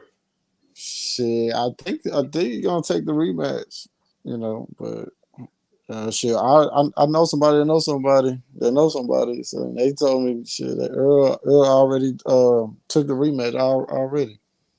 Yeah, I heard the same thing. I've been to. He said at the post fight he was taking his rematch. And Derrick James said it. Yeah, I mean the thing is, Earl Spence didn't want the rematch. Bud Crawford wanted to have a rematch, so but Earl said, "Okay, we'll do a 2-fight deal." I don't believe that to be true. No, that's what Earl said. Earl said, "I want one fight and I'm done. If you win, so be it. If I win, so be it." I don't believe neither one of them asked for a rematch. No, Bud Crawford. That was one of the stipulations that Bud Crawford had. That's why. Where you get that information from? Bomac said that. Bomac said that. That was one of his stipulations. Bomac said that. What Bomac said that at? Bomac said it on Fight Hype when they was talking about before they wrapped the deal up. He said we had to get a rematch with the champion. We've been a champion for however many years. He said we got to have a rematch clause. Bomac said that. So I don't know if Terrence said it, but I heard Bomac on Fight Hype say that. So I gotta go off what he's saying because he was holding a bag of Cheetos when he said it. So He got it. That was one of his stipulations because that was one of the reasons why it was taking so long in the first negotiation is because Bud wanted a rematch and Earl didn't want a rematch. Earl just wanted one fight and he'd be done with it. But Bud wanted a rematch, and so they was trying to negotiate the rematch of how it was going to be and where it was going to be at. And so that was one of his stipulations. But like I said, he negotiated a rematch. So if you negotiate a rematch, I hear people say, well, he got beat up so bad he don't need a rematch. If you negotiate a rematch, you get a rematch. I said it many times before. I don't care who it is. If the champion negotiate a rematch and he gets knocked out, he gets beat up, and he just said, I want my rematch, that man deserves a rematch. He negotiated for it. So did y'all watch the replay today? I don't watch no replays of no fights. Oh, you don't at all? At all? No, I don't watch no replays of no fight because I'm just like the judge. They get one chance to see it, and that's how they judge it. They judge it off that one time. They don't get a chance to go back and rewatch it again. So I went back and rewatched it today. I rewatched fights. So Showtime had re-released it today at 9:00 this morning. So I watched it or whatever, and I'm not saying Earl didn't get his ass beat. He did get his ass beat, but it didn't really look as bad as it did last Saturday night. No, it didn't. It didn't. Like, of course, I'm not saying he didn't get his ass whooped because he definitely did. He did. But I'm saying it didn't look as bad as we was watching it live. You know what I'm saying? And so when I was watching it, I was like, man, if Earl can go in there and make some improvements, a little adjustments, shit, I think Earl could probably pull it out in a decision or something. You know, and that's a good point, Kareem. I'm gonna tell you why that's such a good point. And I'm gonna ask you, did you see this, D Free? If you look at it, he was not punching in between punches, and that's when Bud really kind of had his way. Was when they was punching in between punches. That's something I didn't see because I'll be honest, when I watched the fight the first time, I was emotional. But if y'all look at that fight and you see how Bud was punching in between punches, that's where Errol lost to that because he was coming right over that jab with that fierce jab right to the head, middle of his head. He was jabbing with him every time. Every time Earl jabbed, Crawford threw a stiff jab right with him. Brutal, So brutal. So if he can, so it's really like two things he can work on mainly. Taking away Crawford fucking jab that he was getting punished with last Saturday night. If he can control that, and he can control not getting counter punched the whole fucking night, and and not getting dropped. If he can control that, he have a good possibility of winning the rematch. I'm not saying he will win the rematch, but I'm just saying I don't think it'd be far-fetched if Earl Spence won the fight. I just don't see Earl Spence doing any better than he can against Terrence Crawford. My whole thing is when we get into this ring and you fight, you never know what the outcome is going to be. And we all know Earl Spence is a great fighter. We know Bud Crawford's a great fighter. So a lot of people didn't see the fight planning out the way it did. But that's what happens when you're in there with two great fighters. You're going to see something that you didn't expect. So once again, if they fight for a second time, we might see something that we didn't expect. A lot of people expect the Bud going to do the same thing he did before, but it might be totally the opposite. It might be Earl that beat up on Bud the second time they fight. That's what I said. You never know in the sport of boxing. I've been around sport of boxing for over 30 years. You never know what you're going to get when you get into that ring. You never know what you're going to get. It might be a bad night for that man at the office. It might be a great night for you at the office. You just never know. This is the thing I'm asking, and I'm gonna ask everybody on the panel. I'm gonna start with Prize, and then I'm gonna go Kareem and then D Free. Do you guys think that Terrence Crawford can get over some of his bad habits? Because he kept lunging forward, and I know why he was doing that because I think Derek James was teaching him to do that. You mean Earl Spence? Earl Spence. Sorry, my mistake. Yeah, my mistake. Earl Spence. Earl Spence was like lunging in because that was him trying to get to the body. but I don't think he ever fought a guy that disciplined who wasn't going for the bait. And I also think I also want to say, what can he do? Because Bud is clearly the stronger man. I want to know what y'all think about those fights. There's nothing that Errol Spence can do with Terrence Crawford. So I'll be glad when we I ain't move gonna on from lie, this. Hold on, Brody. Brody. I'll be glad when we move on from this because I just don't think. And listen, don't get me wrong. I'm a huge fan of Earl Spence. I've been following Earl for a long time. But when I seen the fight, that's all I need to see. I don't think he can do any better. He might can do a little bit better, but at the end of the day, he cannot get past that stiff jab from Terrence Crawford, and then, like my man BBO just said, lunging in. Now, if it go to 54, he probably can do a little bit better. He probably can, but I just see the same result over and over and over again. There's nothing he can do with Terrence Crawford. That's just me, though. I'll say this. It's funny you say that because I don't know. I just don't. I'll just say, and I'll ask you this, D-Free. Can you beat your own bad habit? Oh, he went to the bathroom. Go ahead, Kareem. What you think, man? Can he beat his own bad habits, bro? What's the question? No, what I'm saying is, do you think that Earl can make adjustments on his bad habits to come and win this fight next time? Oh yeah, I think Derek James gonna be locked in the next training camp. I think that nigga be locked in right now because I'm pretty sure Derek James, he was pissed. You know what I'm saying?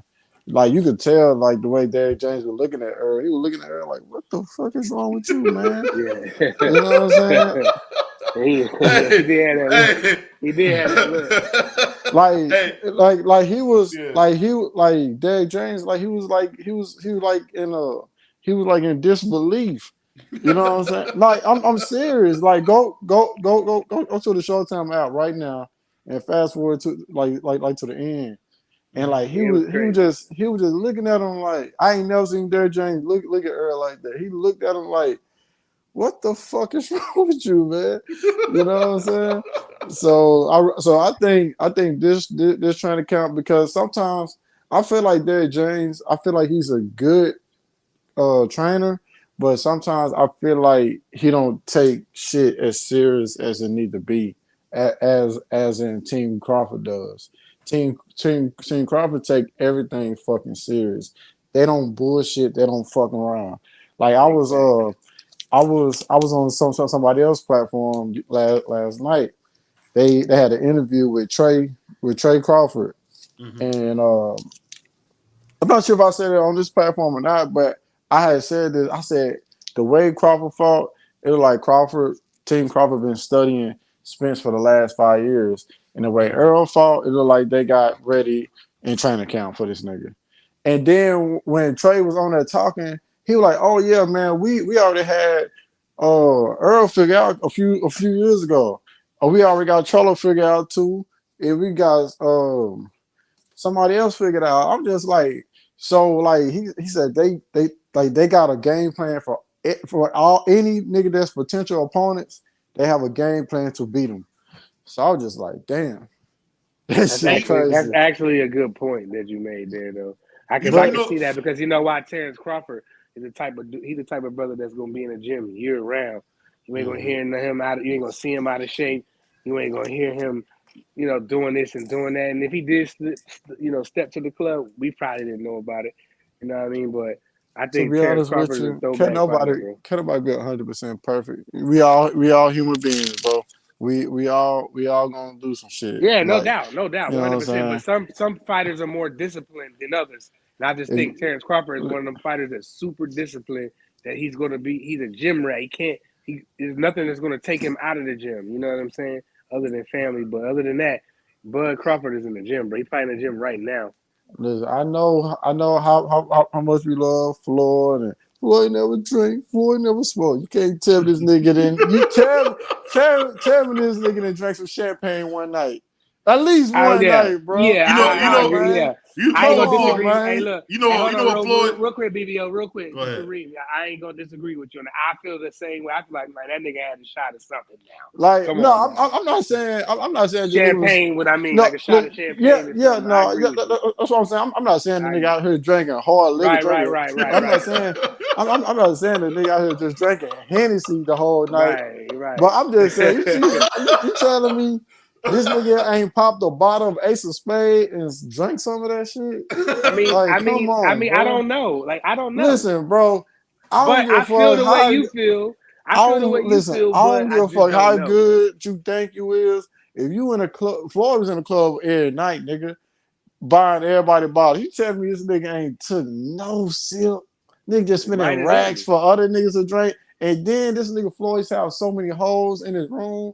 You tell me, hold on, wait, listen. Hold on, nigga. Hold on, but you tell me he got all these holes in the room. But this nigga ain't drunk shit. Come on, man.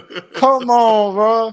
Like, don't fall for the okie though, bro. Like, he might not did it on a regular basis, but come on, bro. You know what I'm saying? This nigga Floyd's had like 50 holes in his hotel, bro. Come on, man. I'm gonna say this. I'm gonna say this, man.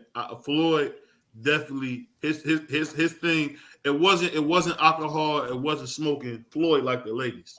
Floyd liked to spend his money on tail. So I know what you mean. I think that was spend my money on tail too if I had that nigga. Fuck. Hey, Korean, you a goofball, man. He said I spent my money on tail too. Man, look. How you heard that song with Quavo and Future? Turn your click up. Yeah. What you say? What's that nigga Future say? That nigga Future say it's a habit by tricking on a bitch. You know what I'm saying? You feel me? So shit. You talking wild, bro? But I'll say this. You know, and I'm gonna leave that rap thing alone. Future Hendrix is one of the best rappers in the game. He don't get no credit. He goated. He one of the best in the game. Future Hendrix is one of the best in the game, man. He goated. Future? Yeah, yeah. I'm talking about rapping. Rapping, brother. Future. That brother said, "Tell Steve Harvey I don't want him." Hey, but one thing also too, man, I gotta say about these big fights coming forward, man. What big fights coming forward besides you got Deontay Wilder about to fight Anthony Joshua? That's a big fight. Where you see that at? They made the fight. It's coming in December in Saudi Arabia. I heard they moved it to January. Oh, they moved it to January. I thought it was in December. No. Look. I'm just saying No, actually, it was Wilder said he was on ES News, and he said he gonna fight him in January. Okay, because I know they had a signed contract. So let me ask y'all both this, man. Do y'all want to see Dillian White ever again? Never. No. I didn't want to see him before, but I didn't want to see him fight Fury. I didn't want to see him ever again years ago. To be honest with you, bro, I don't give a fuck about Dillian White. Yeah, for real. And then it's like, I'm not sure if Anthony Joshua can beat Louise the second time, bro. I'm not even gonna lie to you. I think Louise lost weight. He the nigga more focused. I don't know, man. I think Louise might stop him. He stopped him before. Who, AJ? Yeah. You talking about Wilder? Or you talking about no? Because they talking about putting Louise and Louise as a replacement. That ain't happening. AJ probably is stopping, man. Nah. Did you see how he won the second fight? I see how he won the second fight. He ran. He looked like Floyd. Man, I'm talking about every time that nigga Joshua came in and tried to mix it up with him, that nigga Edgar Louise was putting some mean shit on his ass. Then his ass realized, okay, let me stick to the game plan. Stay outside and keep the jab on this nigga because he fucking me up. No, nigga. No, nigga. That nigga. Yo, when Andy, when they got in an exchange, bro, his corner had a meltdown. They're like, no. They was screaming at him. Even Eddie Hearn was screaming. I was like, damn. My favorite thing was when that boy Dillian White asked Eddie Hearn, how does Anthony Joshua's nuts taste? I was like, whoa. That's a violation, man. What do you think about that, Prize, when you said that, bro? That was wild, man. I ain't see that, but it was at the press conference. I don't ever want to see Dillian White ever again, bro. Ever. Just get him out of here. the steroid he used is used for pregnancy. I think it was birth control. He got caught with the birth control medicine. Like, why did he got that? Like, what's like? But that shit help you filter out other shit out your system. That's crazy, but. Hey, so what PED are they actually calling it? Well, they didn't actually get caught with the other shit because the birth control medicine flushes out. Shit. I know, but what's it called? What's it called? What's they saying? They I don't know what it was. I don't know what it was called. Bro, them word? Is that word? Is that word with the what's it? It start with an N. What's it called? Is that the same shit Canelo got caught with? No, Canelo got caught with computerol, yeah. Which is nothing. They kind of shafted Canelo on that. Man, they got that nigga a tap on the wrist. Talking about 6 months suspension. He didn't do nothing.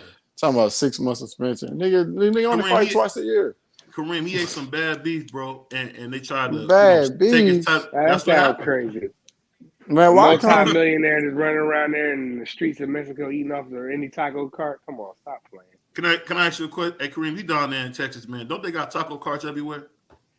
Yeah, but we don't be eating bad fucking meat. Hey, I'm just asking you, man. So he probably ate some tacos from a bad cart. Yeah, listen, bro. You telling me this nigga keep on eating the same bad tacos? Man, get the fuck out of here. Get out of here, bro. That's your man, BBO. That's your man. And I'm gonna prove it to you. I'm gonna tell you how I prove it to you. Because let's not forget, Mauricio Suleiman and them up the Cambuterol levels. Because really, Canelo should never got suspended for that, man. It was a mistake. I know Canelo don't got waves in the beard. Come on, so that's why y'all stop it, bro. They did it so they could cheat, so that don't know shit about boxing. Don't know shit. Don't know shit about boxing. Don't know. You said what? I ain't gonna say that. Fuck Fred, fuck Howard, and fuck all of them. What about Robin? She's hot, right? Robin? Yeah. Who cares about that bitch? Hey, man, you know I gotta have some fun, bro. What would you say, bro? Yeah, no doubt. Man? What would you say, man? Man, I wasn't gonna say nothing, bro. When you said something about the WBC changed their computer levels, I'm not gonna comment on that. I'm not gonna do that. So basically, you got some more bad stuff to say about the WBC, don't you? Yep. Muhammad Ali's old belt. One of the most corrupt organizations in the world. Oh my God. Hey boy, the WBC gonna be knocking at your door. Man, come and get me. What they gonna lock me up for? No shit. They ain't gonna lock you up. They gonna be like, prize fighter is missing. If he's last seen wearing a shirt to say prize fighter.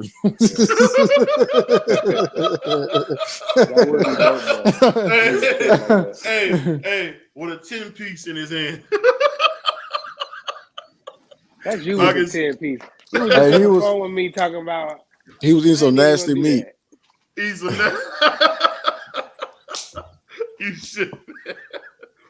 Hey, D3, let me ask you this, man. Do you think it was fair that Canelo got suspended for that clenbuterol? Do I think it's fair that he got suspended? Yeah. Hell yeah. But they upped the levels of clenbuterol later. So you don't think it was just a mistake and they just tried to play it against him? No. If you test positive, you get suspended. Ain't no excuses. Well, let me ask you this. They upped it because of Canelo. They ain't up it because it was a mistake. They upped it because of Canelo. What I'm trying to figure out is this. How come Canelo can't make a mistake without everybody saying he's a cheater? Why is that? He is a cheater. Nobody can make a mistake without being called a cheater. He got called twice. And they don't call Evander Holyfield a cheater. Yes, we do. Evander Holyfield, Roy Jones, all of them. All of them are cheaters. Roy Jones got caught? Yes. Yeah. Oh no, listen. I'm not debating y'all on the old heads. You know, I'm listen. When I ask about old heads, I'm really asking a question because he got caught cheating. He got caught. He got caught. I forgot what it was in the system, but he got caught. So he was talking all this shit, and that nigga cheated. And he had the same. I don't know how long he was cheating. I know he got caught. I don't know if it was just that one time, but I mean, like I said, once you get caught, you considered a cheater. But to be honest with you, you just got caught that time. No, how long have you been doing it? That's what I said. I don't know how long it was. Yeah, that's what I'm saying. That one time. That's why I said, once you get caught, then you're a cheater. Now, if you don't get caught again, then you just corrected your mistakes that you made in the past, but you still cheated. It's gonna be like that nigga Conor Ben. Conor Ben talking about he ate too many eggs. That shit don't go away. You're a cheater. Nigga, what type of eggs you eating? No, and then the Frank Warren came out and he said the stuff the stuff that he said that was in the eggs has been outlawed from that country for years, like 20-something years. He like, we haven't had that in our country in like 20-something years, so he had to go get that himself. He ate that in America. Huh? he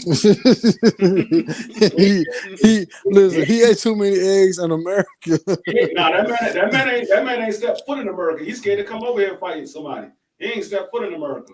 I know he was over there talking shit to Earl the one time. That man can talk shit to everybody since he's been suspended. He's trying to get somebody to fight him because they ain't trying to give him his license back. He's trying to fight Manny Pacquiao now. Hey, do y'all think Conor Ben would have beat Chris Eubanks? Yeah, I think he would have beat Chris Eubanks. I think he would have. Chris Eubanks ain't got no chin. Yeah, you're right. Especially he got treated in his last fight. Off them eggs, he definitely would have beat him off them eggs. Hey. Did Conor Ben? I mean, not Conor Ben. Did Weston ever get his rematch? Who? Yeah, Chris Eubanks. No, yeah, he got it's set. It's set, but I don't know if he got it. It is set. They set for a rematch. They haven't fought yet because I think if I'm not mistaken, I think somebody got injured. Mm-hmm. I think either Chris Eubanks got injured or Chris Eubanks got caught. I can't remember. Chris Eubanks has something in his blood. Right. I knew it was something like that. It was Chris Eubanks had something, or somebody got injured. I knew it was something because it was postponed. They postponed it. Yeah, he had something in his blood. Let me ask you this though: what is that stuff that they use in D3 when they using birth control medicine? Because that's what they found in Dillian White's system as birth control medicine. That's so crazy. Nigga, I'm not from over there. I don't know. That's the second person. So female shit. I'm not from over there. I couldn't tell you. They take birth control to flesh out their system. That's why I say I want to know the name of the chemical that he was taking. I mean, it's a massing. It's a massing drug. What they do is pretty much just to cover up whatever else they have in their system that they're trying to flush out. That's pretty much what it is.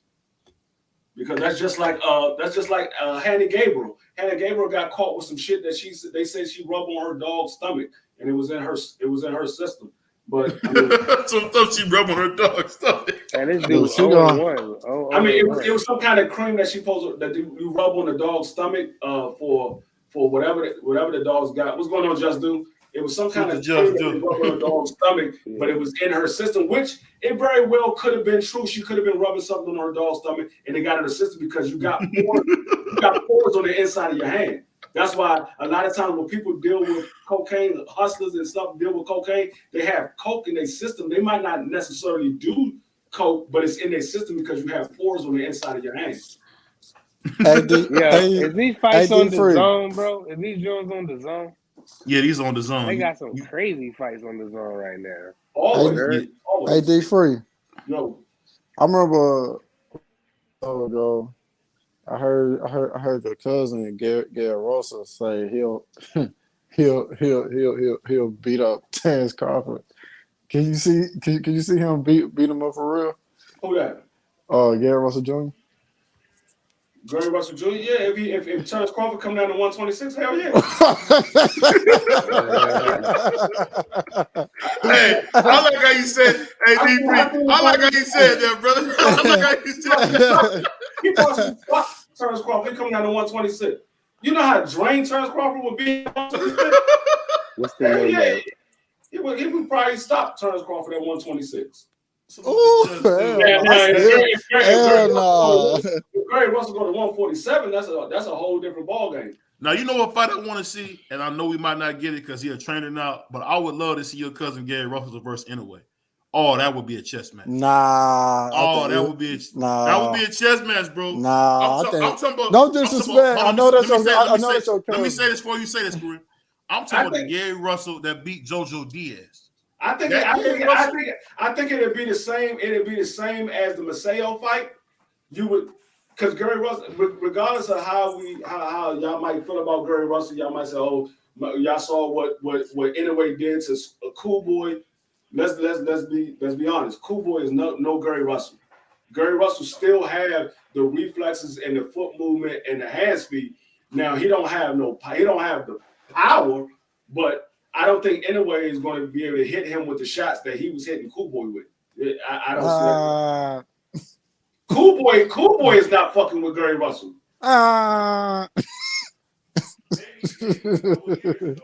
You're not. I don't know, man. I'm not. Is his shoulder good? You're not fighting Gary Russell standing right in front of him. You're not beating Gary Russell standing right in front of him. Is his shoulder good yet? His shoulder's good. He's been had his surgery. He had his surgery. I know he had his surgery. I asked, was it good? He's training his brother right now. His brother got a fight coming up. He's training his brother right now. Which one? The one at 140? Antoine. I don't remember their names. Antoine 140. Yeah, you just got to tell me their weight class. I can't remember all their names. Yeah, Antoine is 140 and Antonio is 122. Yeah. This is what it said. I can't even pronounce this. Pamatodone, something Dillian White. Yeah, I mean, no, Dillian White. Something.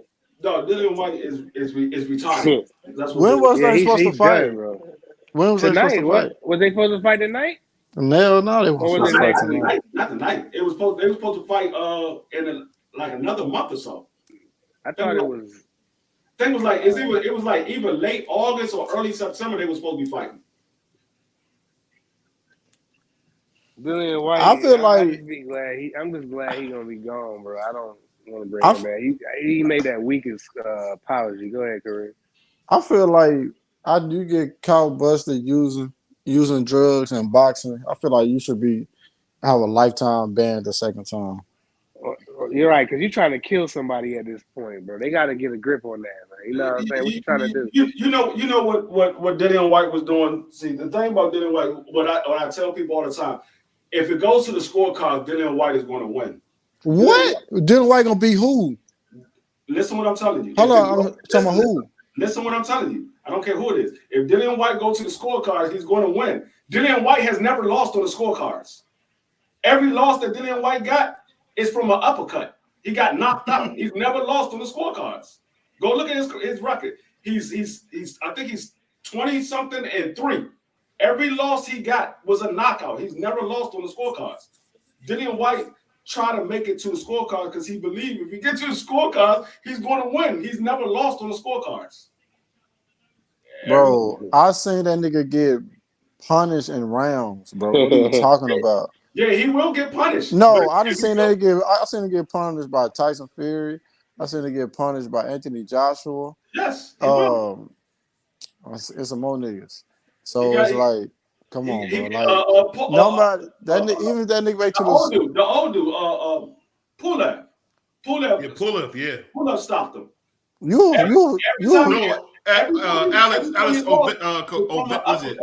Was it Alex? Alexander Ovechkin. Ovechkin who beat him. Nah, wait, is that the hockey player? No, that's the Povetkin. Alexander Povetkin. That's who beat Dillian White. He lost to Tyson Fury, Anthony Joshua, and Alexander Povetkin. Those are the 3 losses that he got, and all of them came from a right uppercut. Every time he lost, he got knocked out by an uppercut. He's never lost on the scorecards. So he feels if he can make it to the scorecard. Okay, who did he beat on the scorecards? How about that? I don't know. I just know he never lost on the scorecard. This nigga said, "Oh, I don't know that." That nigga, listen, that nigga do whoever everybody else he got knocked out by, but he don't know who he beat on the I'm not saying he's going to scorecard. beat Anthony Joshua on the scorecard because I don't think he's going to make it to the scorecard. That's what I'm saying. I don't think, if he get in there with Anthony Joshua, he get in there with Tyson Fury again, he get in there with Deontay Wilder, he get in there with motherfucker Big Baby, he's not making it to the scorecards. All of those guys. I don't know, man. I think that nigga might work out, Big Baby. That Yeah, Big Baby might get worked out, bro. Yeah, I ain't gonna lie, bro. Oh no, come on, D-Free. Man, he will knock Dillian White ass out. Nah. Did you see his last fight? Versus Charles Martin, he didn't look like that, bro. Did you see his last fight? Man, I don't know. Look like that, bro. I don't know. I put it like this. Dillian White fight Big Baby Anderson. I got 500 on it on Big Baby. Who taking it? Yeah, I got. I'm not. On Big Baby too. I'm not tripping. Who taking your chain? Y'all tripping. Yo, Big Baby would stop Dillian White, bro. No. Now I would look. Now listen. Now I will. Now I will bet that. Swing Listen. all wild, bro. Now I will bet. I just told you that Dillian White gets knocked out every time by an uppercut. Now I will bet. Now I will bet. Dillian White won't knock him out. Dog, he will get knocked out by Big Baby from a right uppercut. Nah. He gets knocked out by an uppercut every time. I don't think you watch boxing enough. No. I listen. I seen that nigga versus Charles Martin, and I seen that nigga as a prospect, so he need to stay in a prospect place right now. You know what I'm saying? He need to. He's still got a lot of holes and a lot of flaws. I understand that. So if they make Dillian White versus Big Baby tomorrow, I got 500 on Big Baby for the stoppage. Are you taking it? No, but okay then. So that's all I need to know. Okay, right. No, but it's just like you don't even believe this. But it's like nigga, I just lost over $600 last Saturday, so I'm not in that mode right now. Why do you take that one? You know what I'm saying? Hey, I ain't gonna lie, D-Free. I lost 100, man. I lost 150, bro. I ain't gonna lie. You take that bet, you gonna lose another 5. To be honest with you, I don't think Dillian White a big nigga too. You know what I'm saying? He is a big nigga. Whoa. Big Baby's a big nigga too. That's what they call Big Baby. Y'all niggas is wild, bro. Well, this nigga here with this pause shit. I need to get my gal up. Hey, BVO, what's that behind you? Is that an LGBT flag? Oh, here you go. Hey. Shout out to them. Shout out to them, man. Hey, but you know anybody that's wearing purple Timbs, bro, I don't want you to keep. I don't want you to go too Man, those are navy blue with red. What are you talking about? Purple Timbs. Hey, I don't know what y'all see in Dillian White. No. I don't see shit in Dillian White. It's the flaws I see in Jared Anderson. I don't care. Whatever flaws you see in Big Baby Anderson, Dillian White would not expose them at all. He would not expose them at all. If that fight ever get made, I might bet you a 50 piece. You know what I'm saying? But I ain't bet no 5. That man is a better boxer than Dillian White. He got better defense than Dillian White, and he's faster than Dillian White. Dillian White might have a little bit more power than him. That nigga, so why that nigga didn't knock out Charles Martin? Charles Martin, you act like Charles Martin is a bum. Charles Martin was the IBF champion. Off an injury. The dude tore his ACL. Hey man, when tore his ACL. Hey BVO, what was the bull name? Lewis. What was his name? King Kong. Who hit Charles Martin? He didn't know where he was at. He was looking outside he was looking out in the crowd. What was that knockout? Was that King Kong that did that? Yeah, that was King Kong. Yo, that was Luis a Ortiz. brutal knockout, dog. Go look that Luis joint. Ortiz. Hey, hold Go look on. that joint. That's a brutal knockout. Wasn't that the same fight Charles Morton? He was in the middle fight and then he just started walking away. No, he didn't walk away. He got hit and he looked in the crowd.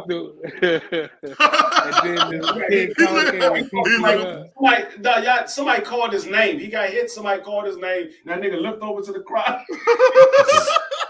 He was done. No, the thing is with King Kong, and don't forget, Charles Martin was winning that fight. He dropped King Kong twice. Yeah, he was winning. King Kong got power. That's why they called him King Kong. He got power. That man. That's why Anthony Joshua and Tyson Fury, all them niggas ducked him. Yeah, he can punch. That man can punch. Deontay Wilder was the only one that got in the ring with him twice. And shit, even Deontay Wilder, he still waited till the nigga got a little older. No, Deontay Wilder got in the ring when they said they wanted to fight. He did. Pretty much at his peak, he got in the ring with him. And really, to say the truth, Wilder almost got beat up, man, in that first fight. Both fights. He was giving Deontay Wilder some Wilder. The only rounds Wilder won was the rounds that Wilder got a knockdown in. No, it wasn't. Come on, no, that's not true. That's not true. In the first fight, Wilder won some of them rounds, bro. He wasn't. He might have he might have won one. Hell no. Wilder was winning on the scorecards before the knockout. Oh, in the second fight, yeah, Ortiz was before the knockout. The second fight, Ortiz was winning that joint. I don't care nobody. I agree with Kareem on that. Like, it wasn't a lot of rounds you could get Wilder until you put him out. Yeah, the second fight was a little bit closer, but the first fight, Wilder was winning on the scorecards before the knockout. Then the second fight, I could see y'all might have Louise up because Louise was taking it to Wilder the second fight. He had a nice kind of left going on for him. And he was blocking all his right hands and smiling at him. Y'all don't remember that? Yeah, I remember that. He was smiling because the motherfucker was landing. He was like, no. He was blocking all his right hands like he was doing this. Like every time Wilder threw a right hand, he'll do this and block it. Then he'll just smile like, yeah. And then and Wilder made the adjustment. He faked the right hand and came with an uppercut, and it was curtains. Hey, not all that grease. You see all that grease and gel that came out of Luis's head? Hey, he got caught with that uppercut and almost took his head off. I remember. I remember that nigga Deontay Wilder hit a Manu Ginobili move on what's that nigga name? What's that? Jermaine Stavern. Yeah, that nigga went left, right, nigga. I'm like, nigga, is this a nigga out of Manu Ginobili, nigga? What the fuck? What about when Wilder just stood there and looked at him and then he just went over there and snapped on him? That was a good knockout. I like that. Wilder caught the what's the name? Spatafoya? What the fuck is that nigga name? The white dude made that man have a seizure in the ring. You talking about Spilka? Yeah, him. Arthur Spilka guy. Yeah, that was a brutal. Hey, and I'm gonna tell you this. Arthur Spilka. Didn't he run up on him? He's like he's about to beat Wilder for a minute. Didn't he run up on Wilder in the airport? Wilder caught him on the back foot. Wilder was backing up and came with a quick right hand. And you talking about in the airport? He slapped Wilder in the airport. He slapped Wilder in the airport. And Wilder he didn't. Yes, he did, bro. I'm not joking, bro. He slapped him in the airport. That's why they was doing all that crazy stuff when he jumped up and headbutted him in the nose because he slapped Wilder, bro. I know you be thinking Wilder don't get hands put on him, but people be putting their hands on him, man. I don't know if he did. I never heard it. I mean, I'm not saying you lying. I just never heard it. Well, I'm saying I know. If he did, Wilder got the last laugh because that nigga was asleep in that motherfucker. That's why Wilder was so mad because Spilka was being so disrespectful, man. Like he started talking about his girl, his mom, he talked about his daughter. Yeah, I know that build-up was crazy. They had a lot of words for each other. I know that. Spilka was in savage mode in that promotion build up to that fight. Because you remember Spilka came to the press conference in a wheelchair. Took him about his daughter, bro. That was crazy. Whoa. I didn't watch that. I didn't see that. You didn't. D3, you didn't see when he came in with that wheelchair? I saw him leave out on the stretcher. About to go. I saw him leave out on the stretcher. Hey, how you gonna talk all this shit then get knocked the fuck out? Hey, Brutally Reed. knocked out. Hey, Kareem, it's not easy to win them Hey, let fights, me ask bro. y'all a question. Do y'all think that Tyrone Woodley fight with Jake Paul was a stage fight? The second one. I hate to say it, but I think so. No, I think so. I swear to God, I believe that shit was staged. Because if you look at the first fight, Tyrone Woodley took every shot that Jake Paul had in that first fight, and he ain't go nowhere. And he almost stopped Jake Paul in that first fight. The second fight, he get caught with one good right hand, and this nigga go to sleep the way he did. I was like, no, the nigga legs was crossed and everything. That shit look like a daggone video game. Hey, listen, D Free. I'm gonna tell you this. If your ass ain't never made $1 million in a fight and a motherfucker tell you to take this fall for $4 million, your ass gonna go down too, nigga. Hey, I'm not saying he didn't. That's why I say I believe it was staged. I believe that he got paid on the back end on that one. Oh, I don't. I listen. I'm not sure. I don't know. I'm not entertained by Jake Paul. He doesn't entertain me, so I'm not even watching the fight. I don't care to watch it. I don't got it on. Listen. I don't even care to even stream the motherfucker. Like that's how much I'm not interested in the fight. I wanted Jake Paul to get in there with Rockman Jr. Man, that that nigga, wasn't gonna happen. That wasn't gonna happen. You knew that. I think. About to happen. I wanted to get in there so bad. I think Jake Paul would have beat that nigga. No, he wouldn't. No, he would have got killed. We just saw what happened when he fought daggone Tommy Fury. Tommy Fury beat the shit out of Jake Paul, and Tommy Fury ain't fucking with no Rockman Jr. No, I don't know. I Tommy feel like Fury's I a feel bum. like Hey, D Free.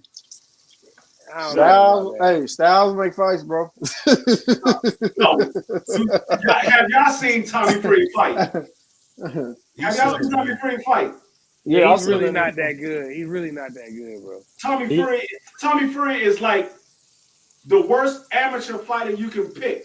Hey, you know they got different mamas. That's why that nigga not that good. Don't know shit about boxing. That nigga got different mama or not. I just know he ain't no damn Tyson Fury. I know that much.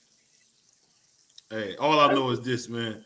I put like this, man. People hate on Jake Paul, but Jake Paul's been a godsend to boxing, bro. No. I'm not. Listen, I'm not taking nothing away from him because the nigga definitely been putting the eyes on boxing, especially for people who don't watch boxing.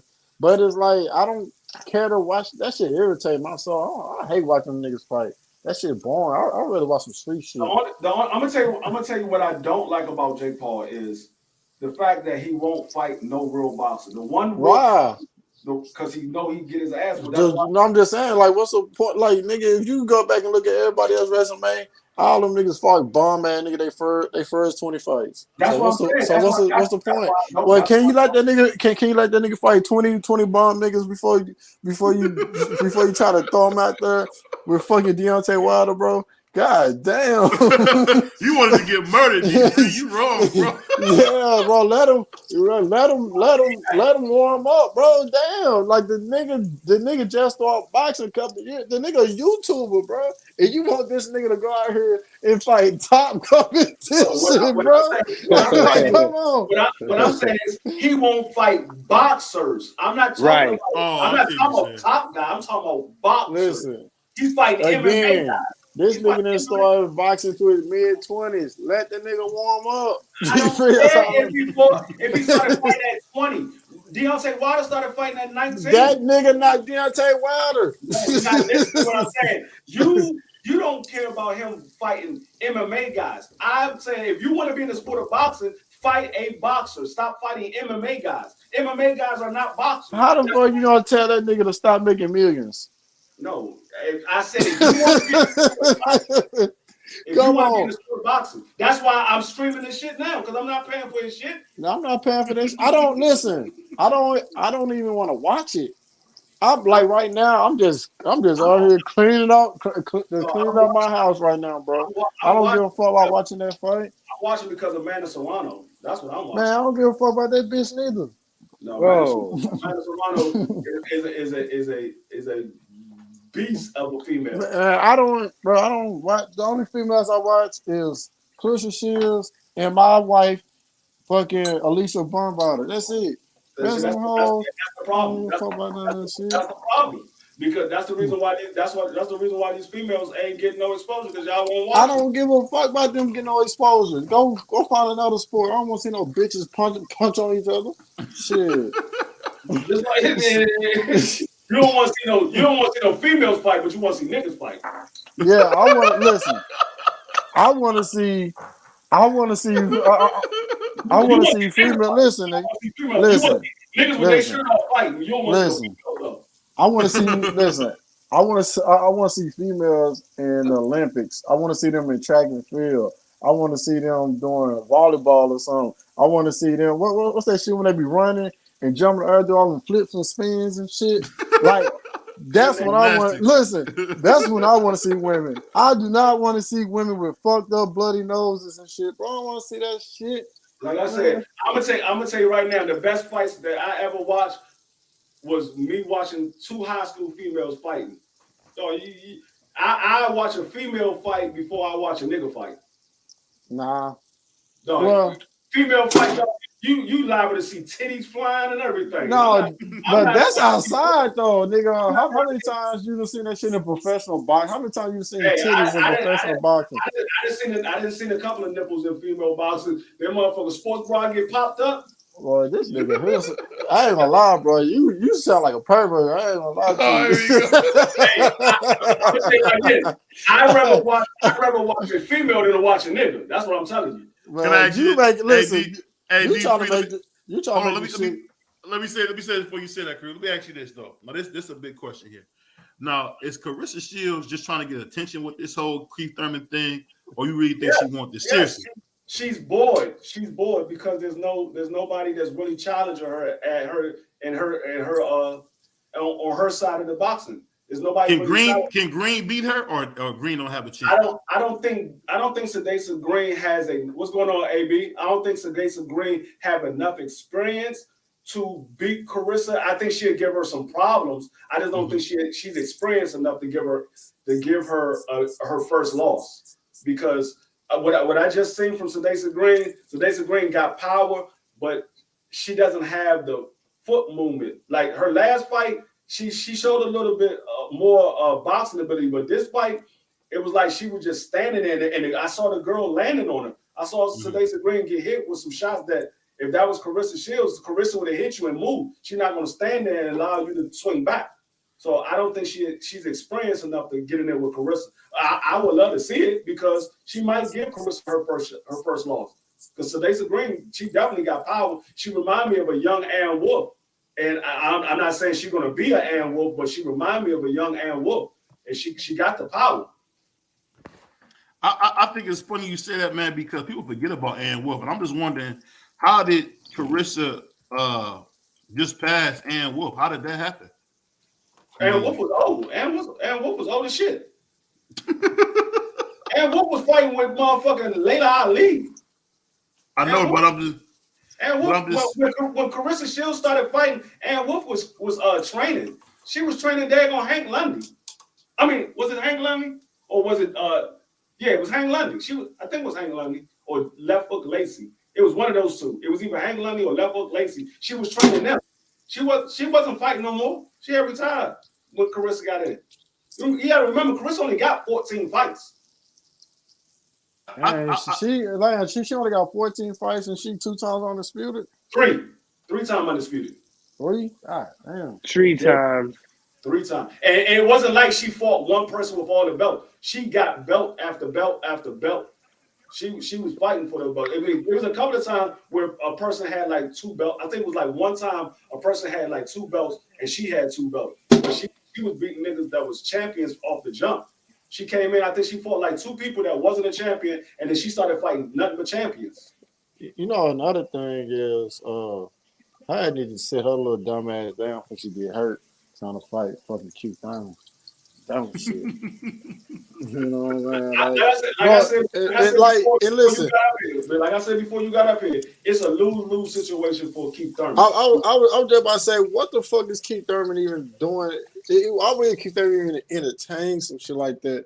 Because the only thing gonna happen if you win, you just beat up a bitch. But listen, even if you do win, if Clarissa Shields catch your ass clean with a shot, oh man, they ain't never let you Hey, live. what They if gonna talk about Clarissa that shit hit for the Keith rest of your Thurman? life. What if Clarissa hit Keith Thurman with a body shot and he takes him out to Dallas? That's what I said. That's what I said. I said if he gets stopped by Carissa Shields, though, he can never show me. Bro, Do I you ain't no understand? professional boxer getting stopped by no bitch, man. That You shit can say over. that all you can say that all you want, but No, I know that. All I know. all it takes is one shot, Man, and we know that Keith Thurman is weak to the body. We know he's weak to the body. that bitch. And you need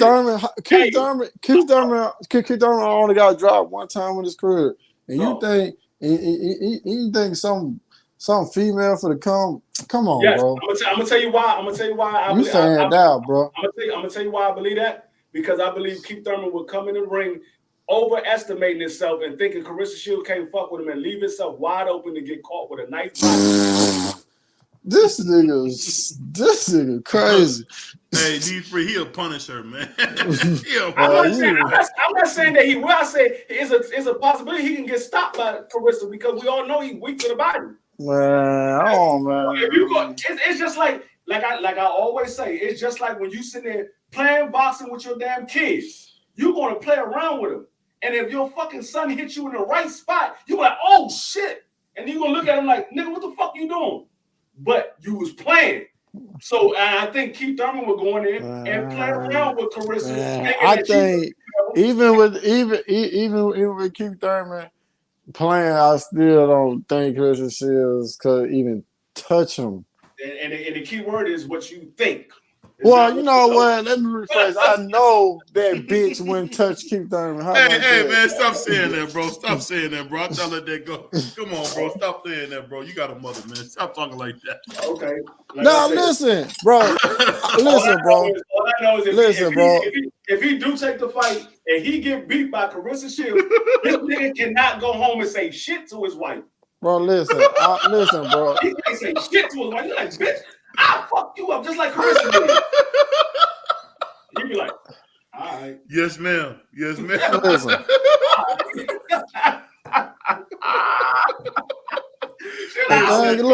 Look, y'all. The thing is, look, bro. I rock with Clarissa Shields. You know what I'm saying? I bought merch and everything. But she ain't fucking beat no fucking Keith Thurman, bro.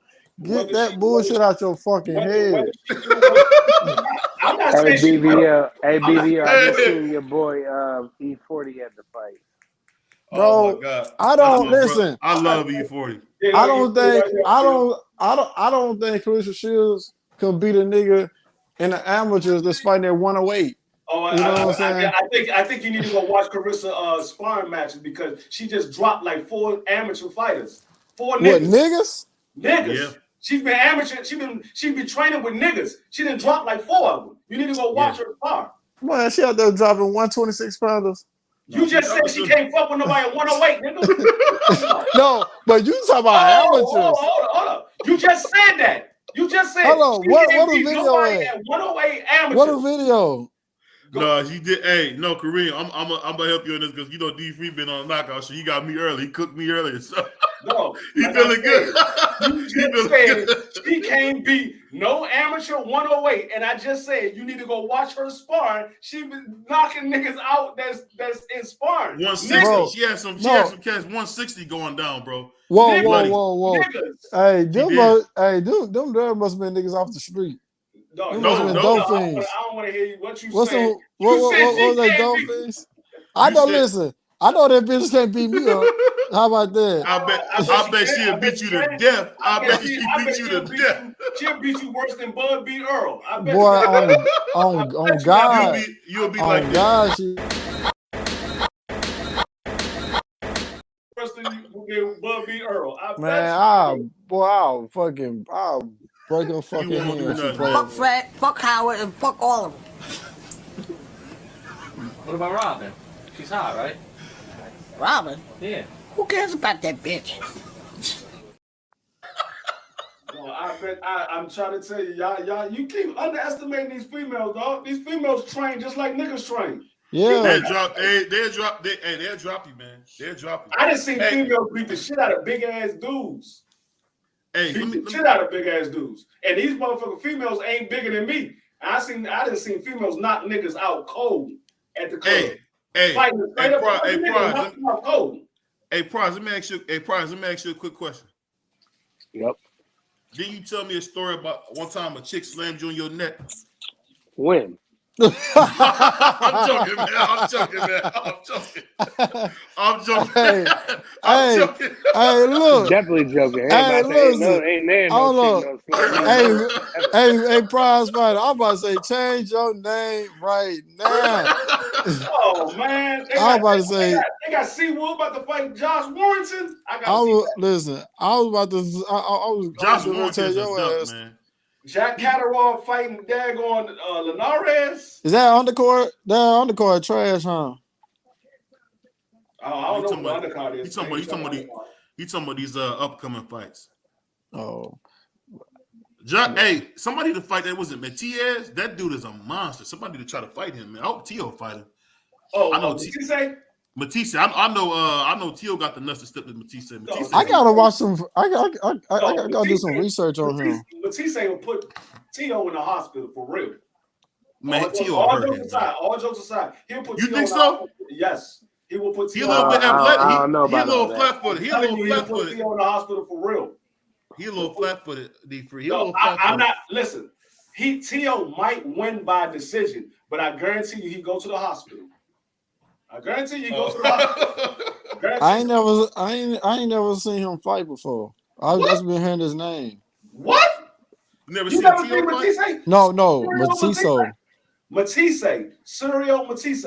I again, maybe I gotta look him up, but I don't remember ever seeing him fight. He's a WBA. WBO. No, WBA. WBA. No, WBA. No, he's not. WBA. No, he's not. Yeah, Reach got WC and he's the IBF. He's the IBF. IBF. My mistake.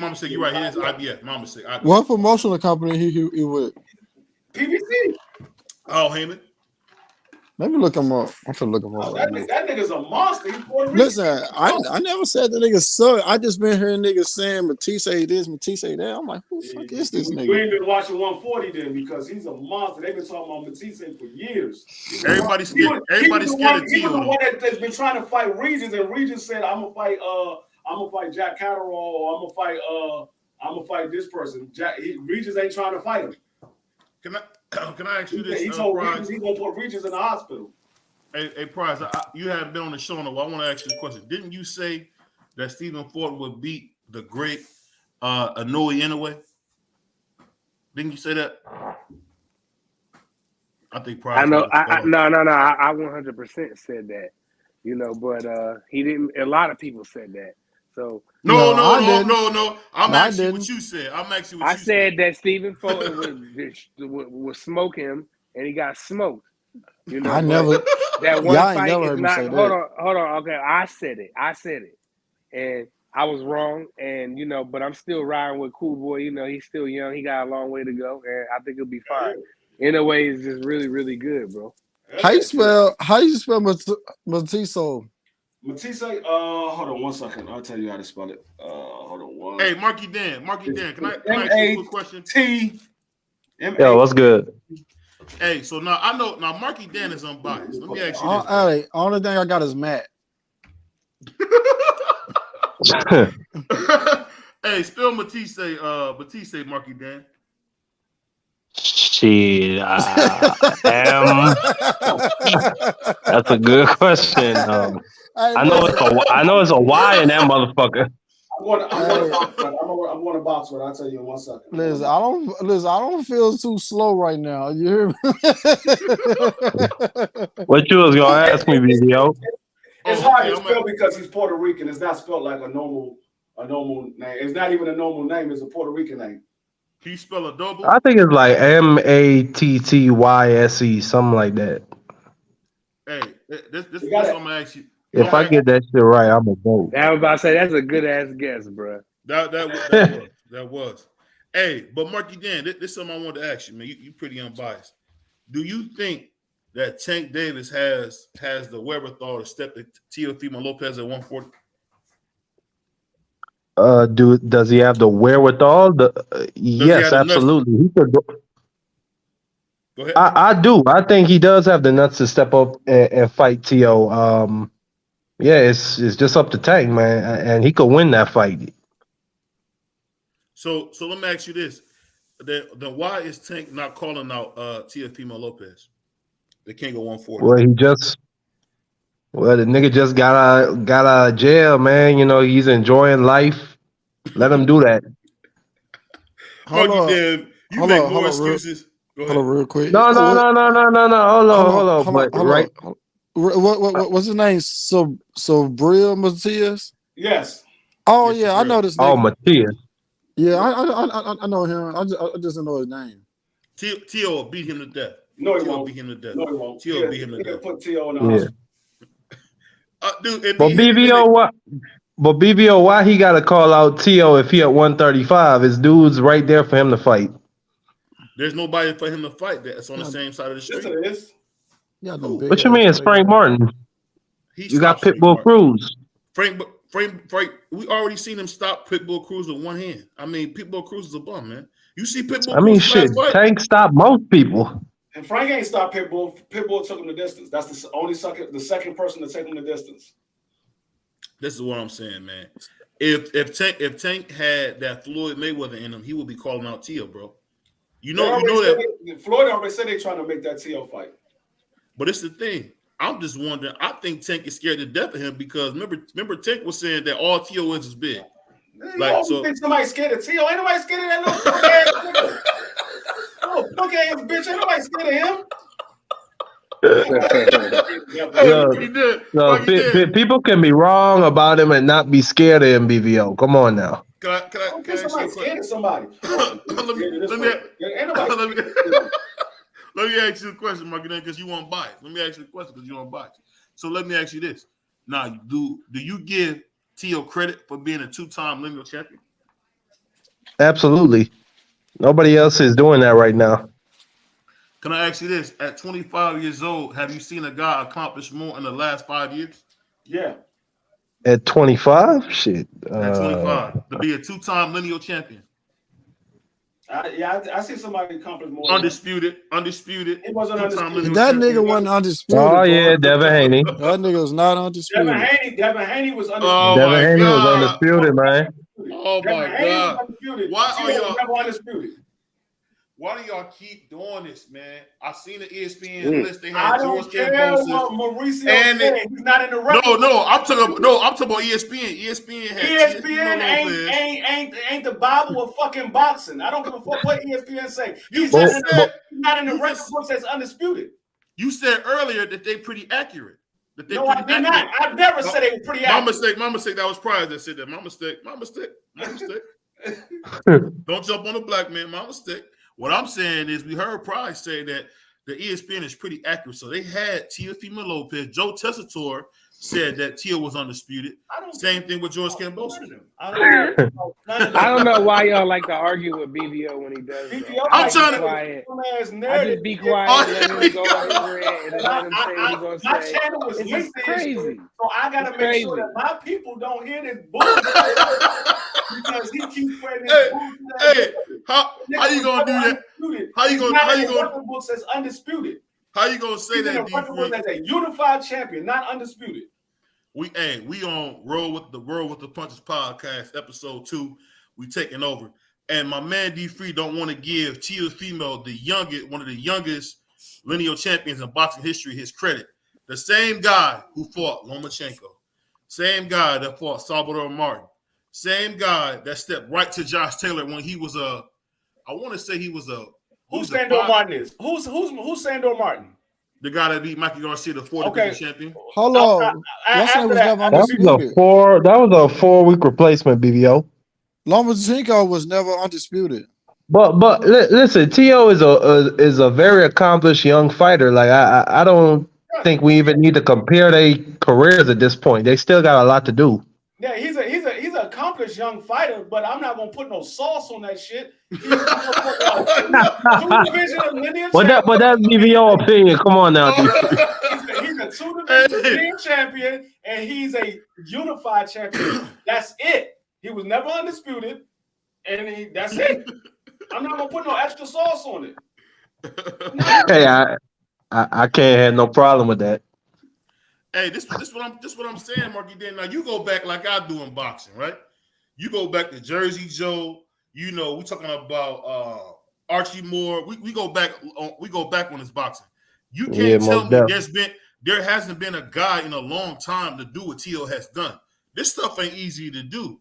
And you know that more than anybody, D-Free. It ain't easy to do what he been doing, bro. He jumped up from 130 to 140 and became champion almost immediately against the guy. Go ahead. 135? From 135 to 140. Yeah, so I seen a nigga go from 130 to 140 and become champion in all three weight classes. This is what I'm saying. I definitely hear what you're saying, BVO. Like, it's not a lot of times in history where you could say somebody, they beat the man, like not just a regular champion at a weight class, then they move up and beat the next guy at that weight class. And Josh Taylor was undefeated. Like, people can say what they want. Ain't nobody ever beat him in the ring. Shit. And he dog walked Regis at the end of that fight. People never want to bring that up. He dog walked Regis. He dog walked Regis, man. He basically cleaned out the division until this new crop moved in. Yeah, I give T.O. all the respect for beating Josh Taylor because I didn't think he was gonna beat Josh Taylor. I give him all the respect for being a unified champion. But to say that this man is above everybody else, you tripping. No, I'm not saying he above everybody else, but I'm saying is this. You talking like he's above everybody else. This is what I'm gonna say, and I'm gonna leave it at this. I think Teofimo Lopez doesn't get enough credit. That's all I'm saying. We always give Tank credit. We always give Tank credit for beating these flat-footed Mexicans that we know he can beat easy, but we never say nothing. We never say nothing when it comes to T.O., man. I think it's unfair. I don't have to say nothing when it comes to T.O. when the nigga acting like a retarded ass dude. Crying after you. I'm a retired. Do I still got it? Right. He said that shit on camera after he got his ass whooped by Martin. Come on, BBO. Why should I give him the credit if you don't give? Why should I give him the credit if you don't give yourself the credit? Exactly. Like D-Free, he bringing up some real shit. T.O. was doubting himself. Hey, you know what? You know something I want to do. Can you get that Terrence Crawford versus Errol Spence fight for us one day, Marky Dan? If I could get the what? The Terrence Crawford versus Errol Spence fight. Can you get that fight for us one day? We just watched that shit on the channel last week. No, what I'm saying is I really want to. Oh, what you mean? What I'm saying is I don't know if you've seen it again, but I rewatched it and I really think, man, and Kareem made some great points. I think if Errol gets up to 154, I think it'll be a better fight than that. I honestly, and I'm not trying to take nothing away from that boy King Crawford because he did it all in the ring, but I honestly think maybe Errol was just a little drained. I hate to say that, but I think he was. What do you think, man? He'll get an extra 17 pounds. 17 I'm not going to say that because. Well, go ahead. I'll go after you. No, I was just gonna say he get like extra 17 pounds because 47 for 54. What's that? 7 pounds? That's 7. Listen, Jesus, but man. listen. No, hold on. Listen. Go ahead. So that's 7 pounds, and then after they weigh in, Earl them they normally gain at least 10 pounds after the weigh-in. So that's at least 17 pounds that Earl's gonna be able to come in and fight. You know what I'm saying? That he been fighting at 147 his whole career. Well, basically his whole career. So shit, I think that's 17 pounds will help his ass a whole lot, in my opinion. Go ahead. I mean, it definitely will definitely give you more of a energy being fighting closer to your natural weight than to drain yourself to be at a weight that you should have been out of that weight class a couple of years ago. I mean, but he stayed there because he wanted to fight for undisputed. He got the fight. It didn't work out for him. So it's time for him to move up. But I think he'll definitely be a lot stronger and a lot better at 154 because he's closer to his natural weight. If I was Earl, I'd say fuck it. I'd drag that nigga to 160. Nah, he ain't the A side no more. He ain't the man and shit.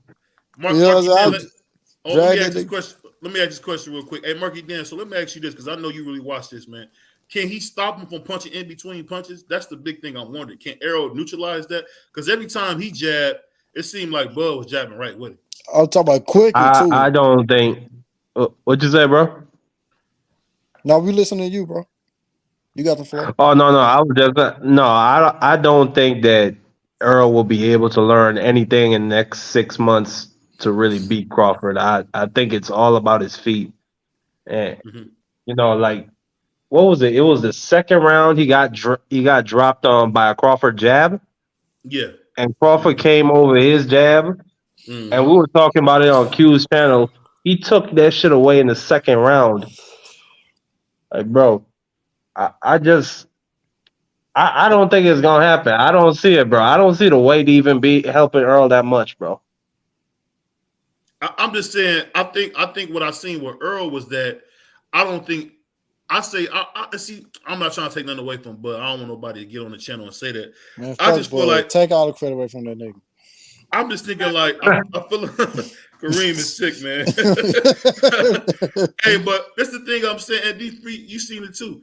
I just don't know if Earl is strong enough to deal with Bud. That's the problem, Marky Dan. Did you know that was going to be a big edge him physically? No, what I did think Earl might have the advantage, but what Crawford showed me on the inside is he's really well schooled. He was controlling Earl's arms. He was working him into position where he couldn't really hit him with nothing to the head, like uppercuts. And yeah, man, like Bud controlled him from long range to mid range. He was hitting him whatever he wanted. The only range, like we said, that Earl could work at was on the inside, where we thought he would have the strength advantage. That nigga Bud was just outclassing him.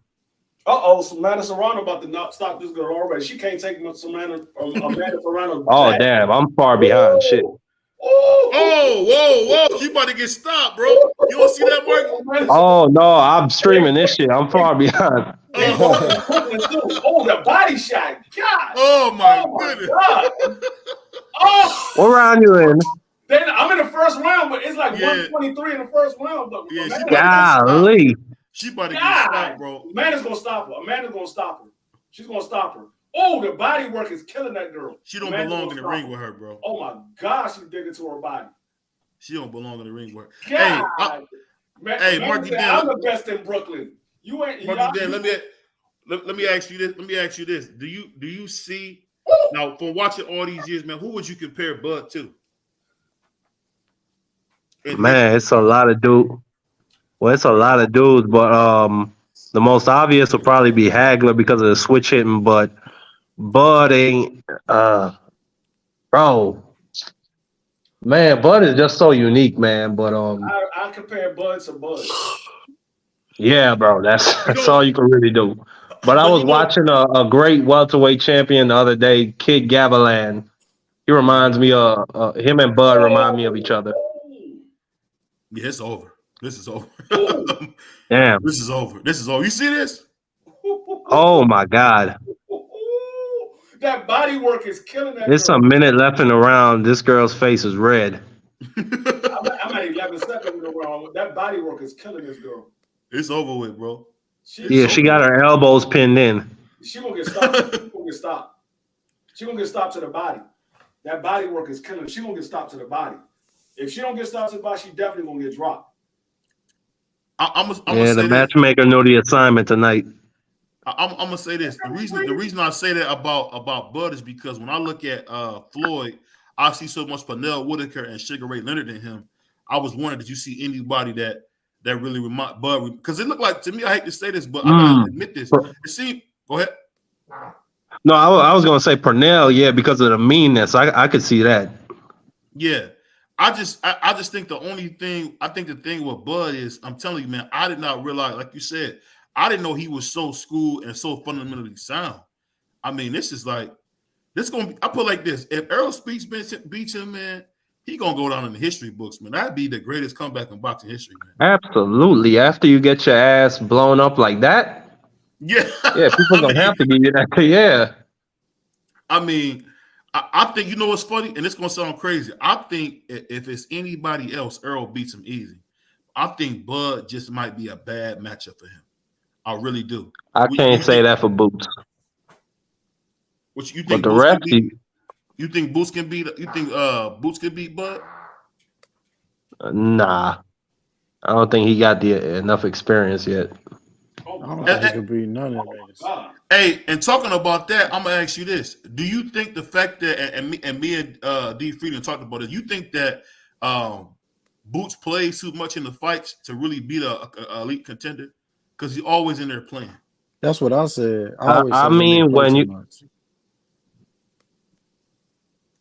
Go ahead, yeah, bro. but I was just gonna say when you outclassing people, I mean, it is what it is. You look at Inoue versus Paul Butler. You know, Inoue got bored. You know what I'm saying? He started playing. That's how it is when you're a super talent. But I Well, you mean, remember? I guarantee you, he ain't doing that shit against Bud Crawford. I guarantee it. When you are levels above your opponent, you do that. And what I told you, when you watch Boots fight, the first 4 or 5 rounds, Boots don't play around. Once he realized that you're not on his level and he could do whatever he want to do, that's when he starts to play around, because he know he's too fast. You're not gonna be able to catch him, and your power is not that much. So that's when he starts to play around. But you don't see when he fought Kern. Kern was right there in his chest. He couldn't do nothing with Kern. He didn't play around with Kern. He was really trying to catch Kern with a big shot, but he couldn't catch him. But he wasn't playing around with Kern because Kern ran the whole time. He didn't play around with him. But when you in there with somebody that you just outclassed by 4 or 5 weight classes, you do that. Okay, so check this out. So just say he has some success against Earl Spence or Terrence Crawford early on, and then he start going back to his natural ways, leaving his fucking hand out, turning his head all goofy and shit, and then his ass gonna get caught and get knocked the fuck out. That's what the fuck is gonna happen. I didn't say if he having success. I said when he realized that he is just that much better. Yeah, I'm just saying he gonna be winning the fight. I just said he gonna be up early on.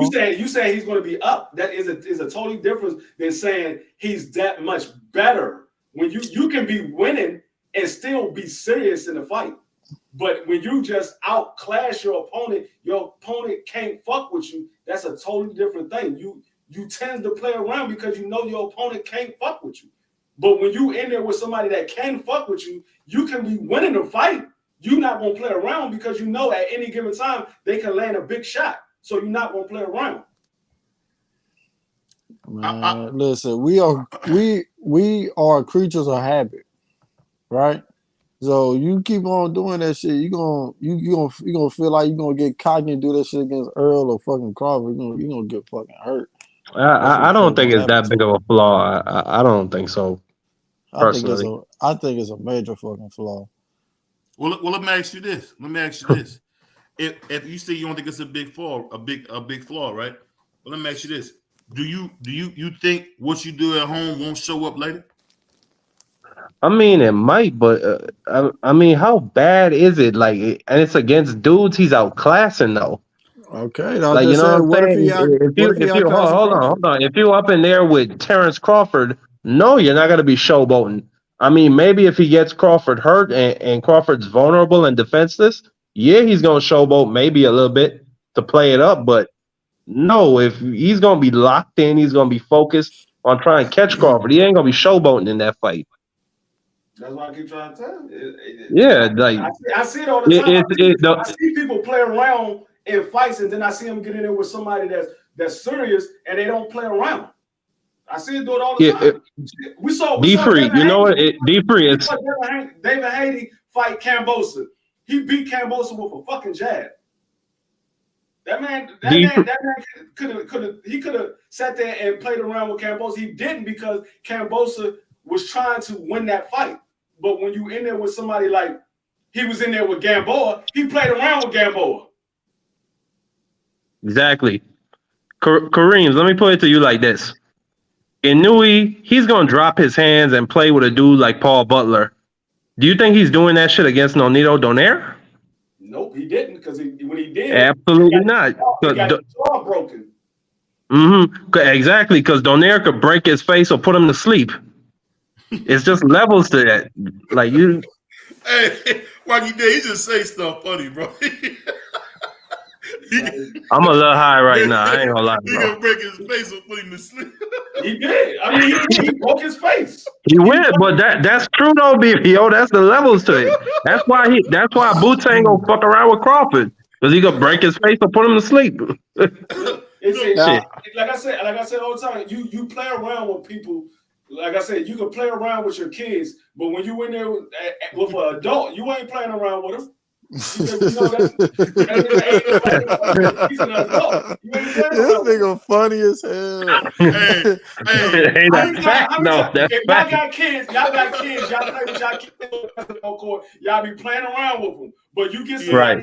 you get your brother on the basketball court. You ain't playing around with your brother. You trying to beat his ass. Yeah, I only got girls, so I can't. I wouldn't know. I play sports my whole life. I play basketball, football, and I box and I wrestle. So I know when I play around with my kids, it's totally different from me in there with somebody that's trying to win, just like I am. But I say this, man. I think the funny thing is this, man. I think the reason I think you sleeping on the showboat, Marky Dennis, because I seen James Toney do it. James Toney could have beat Roy. How in the world? No. James Toney couldn't beat Roy? No. The way how he got outclassed, no. He was outclassed from round one. That was 12-0 BVO. That knockdown did not mean nothing. Exactly. Roy was too fast. Exactly. He couldn't play. Exactly. It didn't have nothing to do with the showboat BVO. He couldn't beat him. Roy was too fast, too strong, and he was just more skilled. Roy had his arms down the whole fight. What was your boxing? He was more skilled than Tony. He had his hands down the whole fight. He's naturally more skilled than Tony. No, you saw BVO, Roy threw his hands down and he came back. Tony tried to do the same thing. Roy caught his ass. But not only that, I think the weight drain was affecting Tony that night. It wasn't the showboating. It was just the speed and I think the weight more than anything. You say that because I feel like if Bernard Hopkins would have fought Roy later, after Roy lost all that athleticism, I think he would have beat him. Yeah, but it's funny. He lost something. Yeah. That's because he lost something. But Roy was just fast, bro. Like I think you don't realize how fast Roy was. What you just said. You said if he would have fought Roy later when Roy lost his athleticism, he lost something. So that's the only way he could beat him if he lose something. But if Roy was at his best, he couldn't beat Roy. And I agree with that, but the thing is, at that time, Roy was just a big-ass 160-pounder. I think he moved up right after that fight. Bernard just couldn't do nothing to affect him in that fight. No, he couldn't. They were Roy right there. Hey, Roy, tell him that Bernard couldn't fucking touch him. Tell him, Roy. Roy right there. Tell him, Roy. He said he couldn't fuck with me. I think it's funny because I think y'all be giving and I love Roy. I think Roy and Ali was the two best athletes we ever seen, bro. Because it's not so much in Ali's case, but as soon as Roy lost his athleticism, he was nothing. Yes, like he was nothing. But definitely in Ali's case, Ali's feet, his recuperative abilities, he was different. Bro. I'm gonna tell you what it was with Roy. Roy didn't have the fundamentals. Roy was one of those people that was just blessed to have the gift of ability to be more athletic than his opponent. And so Roy didn't have to worry about the fundamentals because his athleticism was so much greater than everybody else. He didn't have to worry about the fundamentals. That's why when he lost his athleticism, he was able to get beat because he wasn't as fast. His reflexes wasn't there no more. That's why Floyd said he would never fight a pro boxer till this day, because he know that his reflexes not what they once was. His reflexes better than these YouTubers that he's fighting, but they not on the level of a Earl Spence or Bud Crawford no more because he's older. He lost something. But when he was at his best, Bud Crawford couldn't fuck with Floyd when Floyd was at his best. Now y'all might say, "Oh, yeah, I think Bud would have beat him." I know Floyd is he's the best defensive fighter of all times. I don't know nobody that was a better defensive fighter than Floyd. That man, he can hit you and not get hit, and you be sitting right there in front of him. And Pernell Whitaker was a good one, but I don't think Pernell Whitaker was for the movement. Floyd just had the know-how to just move just enough where you couldn't hit him, but he could hit you. I put like this. The thing that made Floyd so different, because one person I think is really talented, Marky Dan, and I'm talking about this because these fights we seeing is garbage. I hate to say that these fights we seeing is garbage, y'all. But I think if I think if James Toney, you can say if I'm wrong or not, Marky Dan, if James Toney would have had more discipline, I thought at times he looked unbeatable. Am I wrong to think that? No, he was. He was. No, you absolutely right. I mean, the nigga was he was eating hamburgers after he knocked out Holyfield. He was screaming Burger King or some shit. Yeah, Tony was a menace, bro. He was a menace. Now, what I will say, Tony was one of the ones. He had the head movement that he could be standing right there in front of you, and you could not hit him because of the head movement. But when he got in there with somebody like a Roy Jones that was fast as shit, and he never saw nobody that damn fast. Because Roy Jones trained chasing chickens. That's what he did. He chased chickens around the fucking yard and catch them by hand. Oh, that was a real thing. You know how fast you gotta be to catch a chicken? That was a real thing? Yes. You know how fast you gotta be to catch a chicken? I thought he made that up. Hey, D3. Hey, D3. I gotta ask you a question. So my daddy, that nigga from the country, right? I'm not from the country. I was raised in the city. So the nigga, my daddy used to be real fast at track and shit. So the nigga used to tell me he used to catch rabbits with his hands. And I never believed this nigga ever in my life. You know what I'm saying? I just look at that nigga like, nigga, you catch a rabbit. Bro, do you know how fast a rabbit could fake your ass left and go right with so fucking quick, bro? Bro, like you gotta be 2 steps ahead of the rabbit. Exactly. To fucking catch a fucking rabbit, bro, with your bare hands. Exactly. And that's the same thing like chasing a chicken. And I never paid attention because I was a huge Roy Jones fan. And when he said that, I never really paid attention. I was like, okay, you chase a chicken. But my cousin, they had a neighbor that had chickens in their backyard. And so I went out there trying to catch a fucking chicken. Them motherfuckers fast as shit, dog. Yeah, fast as shit. Dog. I literally had a chicken cornered in the gate. This nigga juked the shit out. My motherfucking face was in the corner of the motherfucking gate. Dog, them motherfuckers fast as shit, dog. Hey. I lied to you not. Hey. He juked the shit out of me. He juked the shit out of me. Hey, tell me this Dorado fight a straight slugfest right now, bro. Hey, tell me I was on Facebook earlier today. It was some country. She was kind of cute too. Bitch was in the country, and it was a bunch of chickens. She was gonna catch one to cook them, and she just came out there creeping on them. Then she just grabbed one by the legs. You hear me? She grabbed that bitch. She grabbed that motherfucker. She grabbed that motherfucking chicken by the legs. You hear me?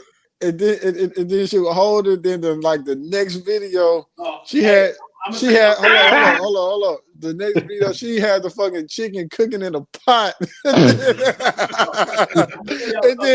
That's a cold bitch. Hey, and then the very next video, it showed her eating the fucking chicken, bro. I was like, God damn. Hey, real quick. Watching this fight, dog, I don't know if Alicia can fuck with Amanda Serrano. No, bro. she can't. She Dog, gonna get Alicia stopped, gonna bro. be Nah, tired as shit she by can't round fuck with 6. that pace. Dog, pace. Alicia gonna be tired as shit by round 3, and Amanda Serrano gonna keep coming. I don't know if she can fuck with Amanda Serrano, dog. Hey, that pace. I know Alicia Bungon is a bad motherfucker, but Amanda Serrano, she just keep coming and she be throwing a lot of shots. She throw a lot of shots. Like What you that gotta boy A- always be on guard. What that boy AB said, he said, "No, down south we do that type of stuff. Go noodle and see."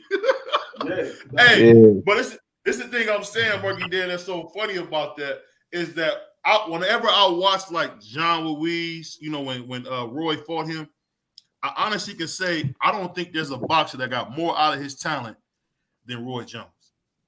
Maybe Muhammad Ali, but I feel like Roy maximized his talent. But it's funny how as soon as he, you know, lose his speed, he went straight down. Where when Muhammad Ali got slow, he seemed to get smarter. What was that about, Marky Dan? I don't know. Ali is just one of those fighters who he was unique in that when he lost his athleticism, he had the ring IQ and the savvy to know how to adapt. He started standing on the ropes. He started just covering up. He would move a lot less. Then you have fighters. Floyd did the same thing. Larry Holmes did the same thing when he was older and fighting guys like Holyfield and Ray Mercer. Mm-hmm. So that's just something that certain special fighters can do. They can adapt when they're older. Yeah. And the thing is with Roy is like I told you before, Roy didn't have the fundamentals. Mm-hmm. Ali had the fundamentals. Right. Ali was a pure boxer. Roy was a boxer puncher, but he just didn't have the fundamentals. He had the athleticism. So once his athleticism went away, he didn't have the fundamentals. That's why he got knocked out by Antonio Tarver, and then he turned around and get knocked out by Glenn Johnson. He didn't have the fundamentals, and Glenn Johnson wasn't no world beater. Glenn Johnson got his name from beating Roy Jones. That's what he was known for. If you ask what you know about Glenn Johnson, most people will say he beat Roy Jones. He knocked Roy Jones out. That's where he got his name from. Same thing with Antonio Tarver. What you know about Antonio? He knocked Roy Jones out. Those guys ain't no world. Got an excuse to snipe Roy? You got an Yeah. excuse to snipe Roy? Yeah, I agree, D3. Listen, that's the only old shit I know. Hey, you know what I'm gonna say though? This is the thing I'm gonna say. And Marky Dan and D3, I know y'all know this, but it seemed like after Ali to me got beat by Ken Norton in that second fight, he beat George Foreman easy. Like it's so crazy because he beat George Foreman so easy. Right, let me say this. He didn't beat him easy, DVO. No, my bad. No, go ahead. But no, let me finish what I'm saying. When I say he beat him easy, after what we seen he did to Joe Frazier, the fact that it's over with. It's over with. Hey, she knocked out. Hey, BVO. She got he hurt though. Big shot. BVO. Go ahead. Well, I know. finish what you Listen, say. hold on. I know this is a little our subject, but they just released the all access epilogue with Earl Spence and Terrence Crawford. Oh yeah, we're gonna definitely watch that and talk about that. D3, you gonna watch that so we can talk about that. We'll talk about that on Monday after we watch that. The epilogue for the last one. But let me finish this before I forget this. But this is what I'm saying. After he fought Ken Norton, right? And let's be honest, Marky Dan, did you think he beat Ken Norton that second time? I didn't watch the second fight, but from the people I've spoken to, it's pretty split. You know what I want you to do, bro? I want you to watch that fight. Ken Norton dominated him, man. The thing was, people don't say it, but the judges, the commentary, everything was on Ali's side, bro. Eddie Futch had a perfect game plan. And it's funny because Ali stood in front of Ken Norton with his hands down the whole fight. He stood right in front of him with his hands down. So this is what I'm saying. So then he fight Ken Norton, big fight. Then he go on and beat George Foreman easy. I know you're not going to say easy, but, man, watch that fight again, bro, without the sound on. That wasn't no fight, bro. I mean, I think he beat George Foreman easy. I think he beat him easy. I mean, he beat him me easy. personally, I just think when a dude like George Foreman or Sonny Liston is pounding your arms and your body, that's not easy. That shit is painful. So Ali had to get through that. It's painful, but what I say it was easy because the reason why he beat George Foreman the way he did is because what George Foreman was a power puncher. He was a knockout artist. But one thing that I noticed from George Foreman in his early days, George Foreman came straight to you, no head movement. He was almost like a robot. He had a little bit more movement than a robot, but he reminded me of a better version of Anthony Joshua. Robotic. Yeah. That's a good point. Real robotic. Real robotic. He was robotic, and so But he was strong. yeah, he was real strong, but super strong. But Ali had the speed, and Ali could punch too. It just didn't look like Ali could punch. When he caught Foreman coming out of that corner, it was almost like the punch that Tank caught Rolly with. He was coming out of the corner, and he caught him with the hook. He did. And then he moved out the way, and Foreman just all on the rope and shit, just swinging, looking like a newborn baby, like Rolly was looking. He was looking like Rolly, and it caught him by surprise, and he couldn't recover from it. And he could have finished him with another punch. And Ali being Ali, he held back, just like Bud did on Earl. He eased up because he knew it was over. And what I'm saying is, if you watch those two fights, those were masterclass fights on who Ali was. Because the thing is this: anytime you got a guy that beat you to death like Ken Norton do, and then you come in here and you beat a guy that just destroyed, man. I'll put it like this: I don't think there's a fight you can watch. You thought Errol Spence was bad? I don't think Errol Spence was nowhere near as bad as that Joe Frazier fight. What would you say, D-Free?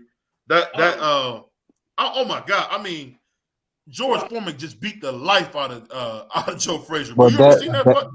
That wasn't scientific. That wasn't a scientific ass whooping though. That was just George Foreman just bullied them. That was a beatdown. George Foreman just said, "Okay, yeah, I saw what you did to Ali. I'm not Ali, nigga. I'm not Ali." Okay. Frazier came in trying to use his footwork. And that's another thing that was Styles make fight. Joe Frazier was a come forward fighter. You going with a come forward fighter against a come forward fighter, and who got the better power? We know Foreman got the better power. So Frazier did this little head movement, but that power, once it landed, it wasn't no motherfucking head movement. It was, let me cover the fuck up. And Foreman just commenced to whooping his ass because you can't. Frazier didn't have no footwork. He just comes straight forward at you. He was a Mexican. He was a Mexican fighter. No. Joe Frazier, he had some footwork. It's just that, how should I explain it? It's a lot like Lomachenko's in a way, in that he's trying to pressure you. But with the thing to me in that fight was George Foreman's strength. Whenever Frazier would try and come in and bob and weave and get on the inside, Foreman would immediately push him away, literally shove that nigga across the ring. Yeah, bro. That's how he kept him in range. That's how he kept him at long distance for his punches. Yeah. If you look at Foreman, he don't even really like to fight on the inside like that. You go look at his fights against dudes like Holyfield too, and more. No, I'm telling you right now. Unless Alicia Bungana hit Amanda Serrano with a shot that she can't hold up to, she is not beating Amanda Serrano, dog. No, not even close. I think she might have to make it a grappling match. Shit, just tie that bitch up on the inside the whole fight. Alicia ain't got no gas thing. She don't stop punching, dog. She do not stop punching. Even when she missed, she right behind it. When she missed, Marky Dan, hey, salute to my man Josh, my TWT Josh Sanders, brother, my brother, Josh Sanders, TWT, my brother. Go ahead. No, I was just gonna say one thing for sure. Bumgarner, she gonna have to take at least 5 of the first 5 rounds. She gotta take the first half of the fight. They about to stop this shit, dog. They about to stop this shit. They need to, man. This is a clear beatdown. But this is the thing I'm saying. I love talking, and I love talking with you about this stuff, Marky Dan, because you watch way back like I do. I'm just saying this. The fact that Joe Frazier, beat Ali, right? When Ali hadn't lost, I know it was 5 years out the ring. And then the thing, that's why that triangle thing don't work. The fact that, slow robot George Foreman beat him to death like that, bro. It's crazy, man. It's crazy how boxing works, man. That's the thing I'm saying. I miss she that pace. Just like she doing something, you getting your ass whooped. When she say Bumgarner gonna have to get her stamina at the top notch level. You know what? Alicia Bumgarner is not running in camp. That's something I don't think people realize. She's not running. No, she's not doing any road work. That because Tony don't do no road work, so she ain't gonna do nothing either. I mean, it's just crazy, man. So, in your opinion, Marky, then who is your favorite fighter ever to watch? Oh, shit, Kid Gavilan. I think I sent you one of his fights the other day. That dude was just crazy. Like he would just throw the most. Yeah, he'd throw the most insane 20, 30 punch combinations. He was like Benavidez, but at welterweight. You know it's funny, man. Kid Gavilan was a monster, man. And you know it's funny, if he was around now, there ain't a guy that can beat him. That's the crazy thing. There wouldn't be a guy that could beat him. It's crazy how that works. My favorite is, he wasn't a welterweight, but my favorite is Roy Jones. Just what I watch Roy Jones to see what new move he going to do with the fucking fight. This nigga, he throwing punches behind his back. He tapping his food. He putting his hands behind his back. I'm like, okay, let me see what the fuck this nigga gonna do this time. This nigga was doing shit that I just never seen. He wasn't human. Hey, D3, he wasn't human, bro. He wasn't human. Nigga throw a punch from the sky. Put his hands behind his back and just sit there. Bow! And it's a knockout shot. You didn't see this. I can't remember who it was. He was whooping his ass so bad, and the dude was just wobbling all over the place. Dude turns his back. 1 minute, Roy's there. Roy goes to the other side. He don't know where the. Yeah, he don't know where the fuck Roy at. Roy hit him with a left hook, drops him flat. Over. That shit was just merciless, bro. Over, man. I love to watch Roy, bro. Before Roy, it was Sugar Ray. Sugar Ray Leonard. Yeah. Sugar Ray Leonard was my favorite fighter to watch before Roy.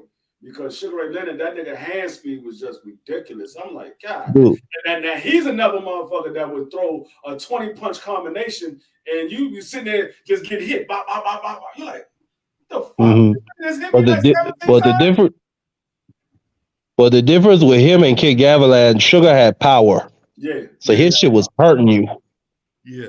Should have had a lot of power. You didn't think he had the power that he had by looking at his body frame. You're like, this little motherfucker can't hit. This little wiry dude, yeah. It's two fighters. When I watch their fights, it looks like their opponents are getting jumped. It's Manny Pacquiao and Sugar Ray Leonard. Because when they got you hurt, they come in swarms. Those punches. Oh God! Stop the fight, ref. God. She slapped her. She slapped her. No, it's the last round. But this girl, she looking like motherfucking. No, she got beat up worse than Earl did. She got beat up way worse than Earl did. This has been Amanda Serrano's last two fights. She just beats the hell out of the girls, but they don't stop the fights. I don't know why. Had a girl swelling, bleeding from their face. I don't get why they don't stop it earlier for Serrano. This ain't right. Oh, this girl don't even look the same that she looked when she came in the ring. She was already ugly when she came in. She looked even worse. Damn. Hey, my man Josh said my favorite was Mayweather when he was Pretty Boy and Pernell Whitaker. Yeah, Pernell was a good one too. Hey, remember Oscar beat Pernell. Just remember that when you say Pernell, bro. Man, that's some bullshit.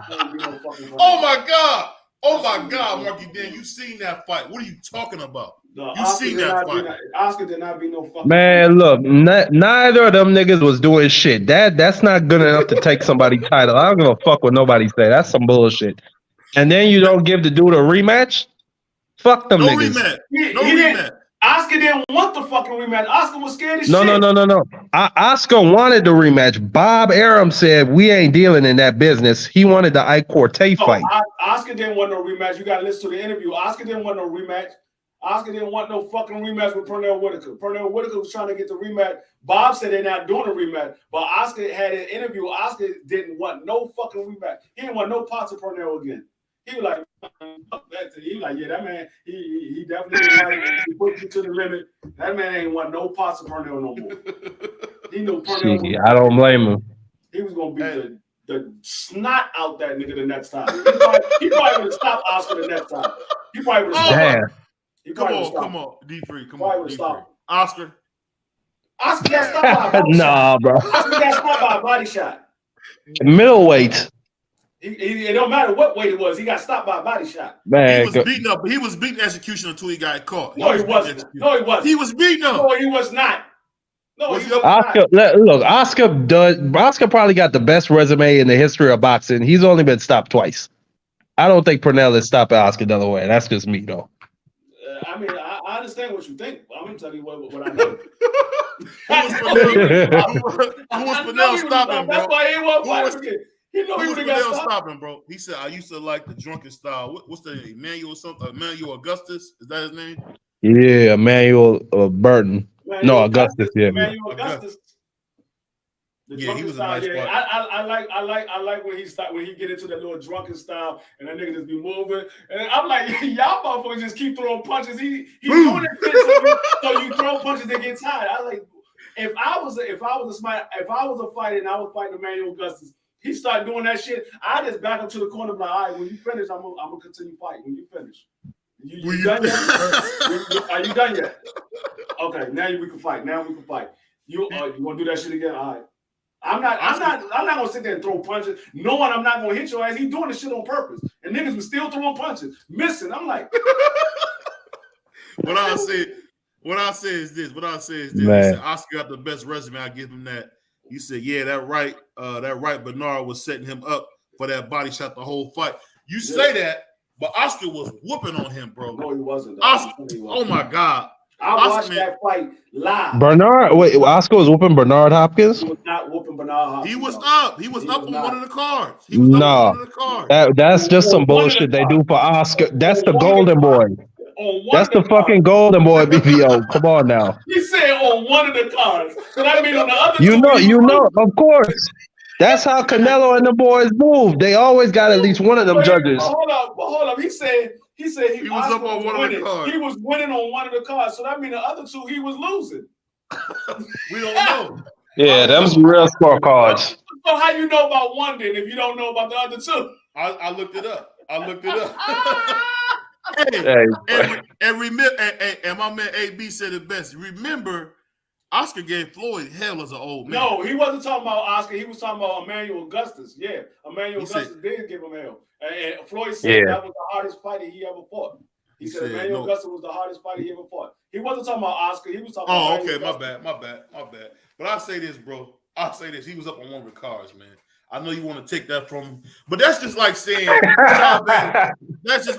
Chavez didn't beat Mildred Taylor. You probably believe Mildred Taylor won, don't you? What? He did. You did. No, that's record. That's in the motherfucking record book. Richard Steele waved his hands over the nigga's head. Nothing you talk about has ever happened, BBO. My bad. I'm thinking about something else. Oscar De La Hoya was winning a fight against Bernard Hopkins. Now, I ain't never seen that. The one fight that I said was winning until he wasn't winning no more was the motherfucker Tommy Morrison against motherfucker Ray Mercer. Tommy Morrison was beating the shit out of Ray Mercer until that last round, and Ray Mercer caught his ass in the corner. It was curtains. He beat that man all the way to the mat. I was like, dog, you gonna keep hitting him? He's already falling. You just hit him 4 more times as he falling down to the ground. Yeah, he was trying to kill that man. And you know what that messed up? But D3, you know, Tommy, who was it? Ray Mercer, one of his friends was Tommy Morrison's security guard, and they basically gave them the download that Tommy was on steroids, and that if you took him out, let him throw his punches, took him down a little deep, you're gonna stop him. That's what he did. He let Tommy tire himself out. By the 5th, he was ready to go. No, you know what I was so mad about? What I was so mad about is the fact that they came out and said Tommy Morrison was HIV positive, and he really wasn't. He wasn't? Nope, he never was. He should have sued the fuck out of him. That's terrible. That's a different time. It wasn't easy to sue people. He came out and told. He said, "I was never HIV positive."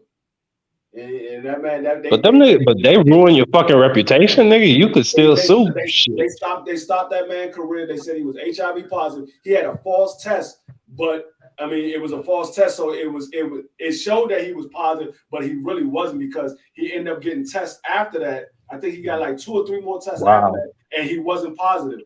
And he was like, man, they ruined my career, and he ended up passing away. After the dirty business. You know, It's a what's dirty, funny? dirty ass Ray, business.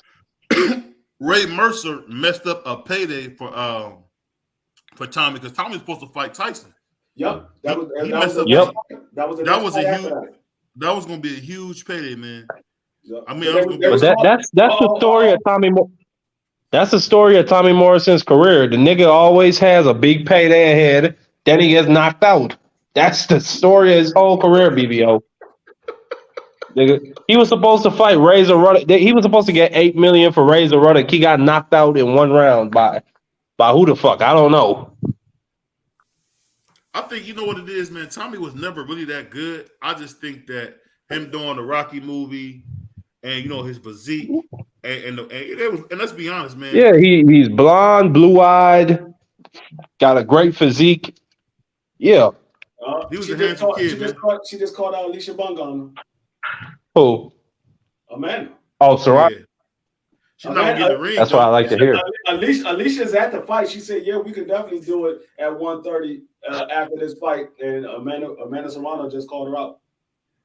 Amanda Serrano gonna stop Alicia, bro.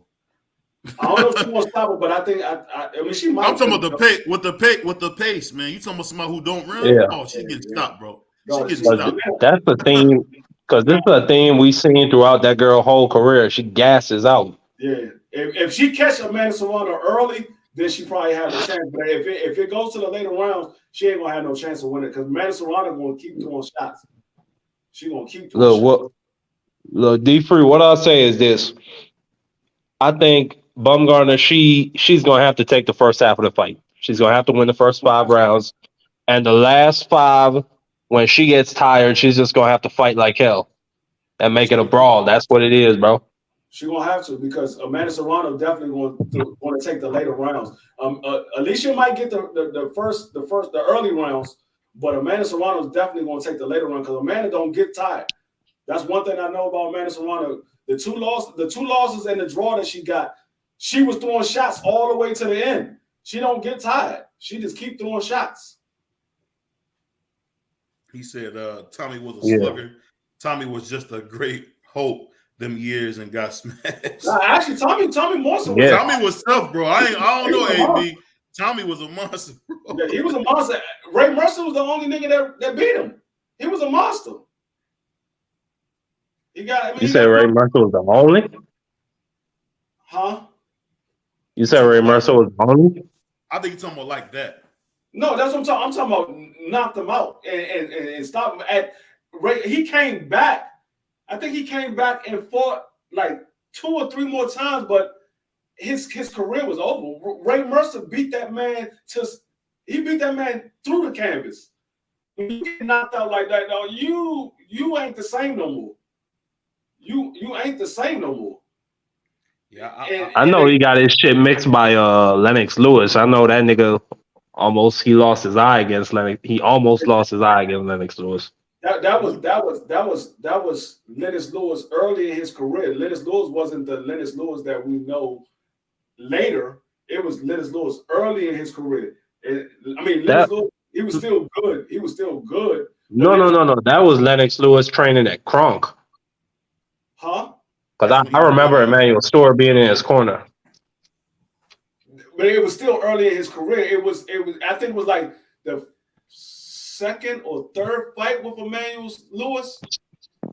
It was like the second or third fight. He was still learning how to throw the jab right because remember Lennox Lewis, he had a jab, but it wasn't the jab that he developed once he got with Emmanuel Stewart. Once he got the fight, once he got with Emmanuel Stewart corrected his jab and made it more of a power jab, and that's when that's when Lennox Lewis started running through everybody. In that fight, they definitely focused on the jab, D-Free, because that nigga, oh my God, he almost killed Tommy with that jab. Yeah, he was learning how to use his jab the correct way because Lennox Lewis would throw the jab out there, but it was just a range finder, just to keep you at a distance so he could come with the straight left. But once the straight right, he would just throw it out there so he'd come out with the straight right. But once he got with Emmanuel Stewart turned that shit into a power jab, and he was dropping niggas and knocking niggas out with the jab. Hey, I'll tell you this though, man. I think Emmanuel Stewart, man, was like the king of taking people. Only person I thought he would do better with was Bad Chad, but I think Bad Chad didn't want it bad enough. What you think, man? No, I don't think he would have been better with Bad because. No, I thought Bad Chad would have been better being with Bad Chad? Chad Dawson. Oh, you talking about Chad? I don't know. After that Ward fight, I think after he tried to jump down a weight class, that just fucked up his whole career. It fucked up his whole body. I don't know. Yeah, another person that their career got messed up was Jermaine Taylor. Jermaine Taylor, after he took that loss, he was never the same. He took that loss and it was like, okay, what you gonna do now? One he in that Super 6 too? Not yeah, he fought Chad Dawson. He fought Carl Froch. That's what I'm saying. I thought Jermaine Taylor was in that Super 6. But that's it. Yeah, he had a great fight with Carl Froch, but he got stopped eventually. You know what's funny, man? Nobody ever talk about how good Carl Froch was, man. He's pretty solid. Carl Froch wasn't good. What? No, he was a decent fighter. He wasn't, but he ain't no fucking pound for pound Hall of Famer or anything like that. He wasn't no great fighter. He was decent. He wasn't no great fighter. I'm not gonna say he was a. He in the Hall of Fame, D Free. I'll say this: everybody in his division at that time, D Free, Carl Froch fought him, and he beat most of them. So I can give him that credit. Rocky's in the Hall of Fame too. That don't mean he was a great fighter. You see how I don't know. Maybe the British writers might get him in the Hall of Fame. They might make a push for that. Do y'all realize they got niggas in the Hall of Fame with losing records? They got niggas in the Hall of Fame. They got niggas in the Hall of Fame with losing records. Like 49-50? Yeah. Yeah, they do. Damn, I ain't know about that shit. They got niggas in the Hall of Fame with losing records. That's what I'm saying. Just because you're in the Hall of Fame doesn't mean that you was a great fighter. It just means you was great for the sport. Doesn't mean you was a great fighter. You were just great for the sport. Nah, D3, I gotta call cap on that. That can't be true. Look it up. It's some bums in the Hall of Fame, bro. I'll say that, but they had like really good. Because when I think of Hall of Fame, I think of like. I just think of the absolute pinnacle of the sport, and I don't think they would contaminate it with some bum-ass, loser-ass niggas. I'm telling you. Look it up. Well, let me see. All you gotta do is type in who's in the Hall of Fame with a losing record. That boy D Free a goofball, man. Who's in the Hall of Fame with a losing record? You're gonna see about 16 people. You're like, what the fuck? I did not know there was a professional boxer that fought somebody who had a record of like 20 and 160. Yeah, prospects fight them type of niggas all the time. Dog, this nigga had a hunt. Dog, why is he still fighting? The commissioners to say, you know what? You can't win. That boy making money. What you mean? Dog, he ain't making no fucking money. He making $500. You making $500 every week, shit. On top of whatever you make at the warehouse, he making money. I don't know about every week. It might be like every month. He might be fighting every month. Okay, that's a little bit different. I was gonna say I lose a decision one week, I come back the next week, then the next week, but if I'm just getting my ass whooped every month, $500, then yeah, I don't know what the fuck is wrong with that dude. Niggas fighting week after week. There is people that fought like 2 times in a month, 2 or 3 times in a month, but I don't know about every week. I seen some journeyman over in the UK doing it. It might be. I ain't gonna say it's not. It might be. I just like shit. Nigga, once I get to 20 and 30, I'm like, you know what, dog? I'm done. I done lost more fights than I won. I'm not fighting no more. Why, What you gonna do man? when your It son asks you happens, what bro. you do for a living? I lose. I lose. Hey, but while I will say, it seemed like in boxing, man. I remember it was a guy, Amar Mansour. He had some talent, man, but he just kept getting beat up. I mean, he was a heavyweight, bro. They just kept having him get beat up, man. I don't know how. Who that? You ain't Was got no talent if you keep getting your ass kicked. No, what I'm saying, he just that dude on a tank. You see that? You see Jake Paul on that tank like Master P? Where he get a tank from? Man, it's Las Vegas. You can get anything out there. Is that a no limit? Is that a no limit chain on there? He got on? I don't know. I mean, let me show you this. Let me see this. He said, I think he lost his hunger for the fight after the Rocky movie and fictional characters too. Look, someone in the Hall of Fame, yeah. I'll say this though, man.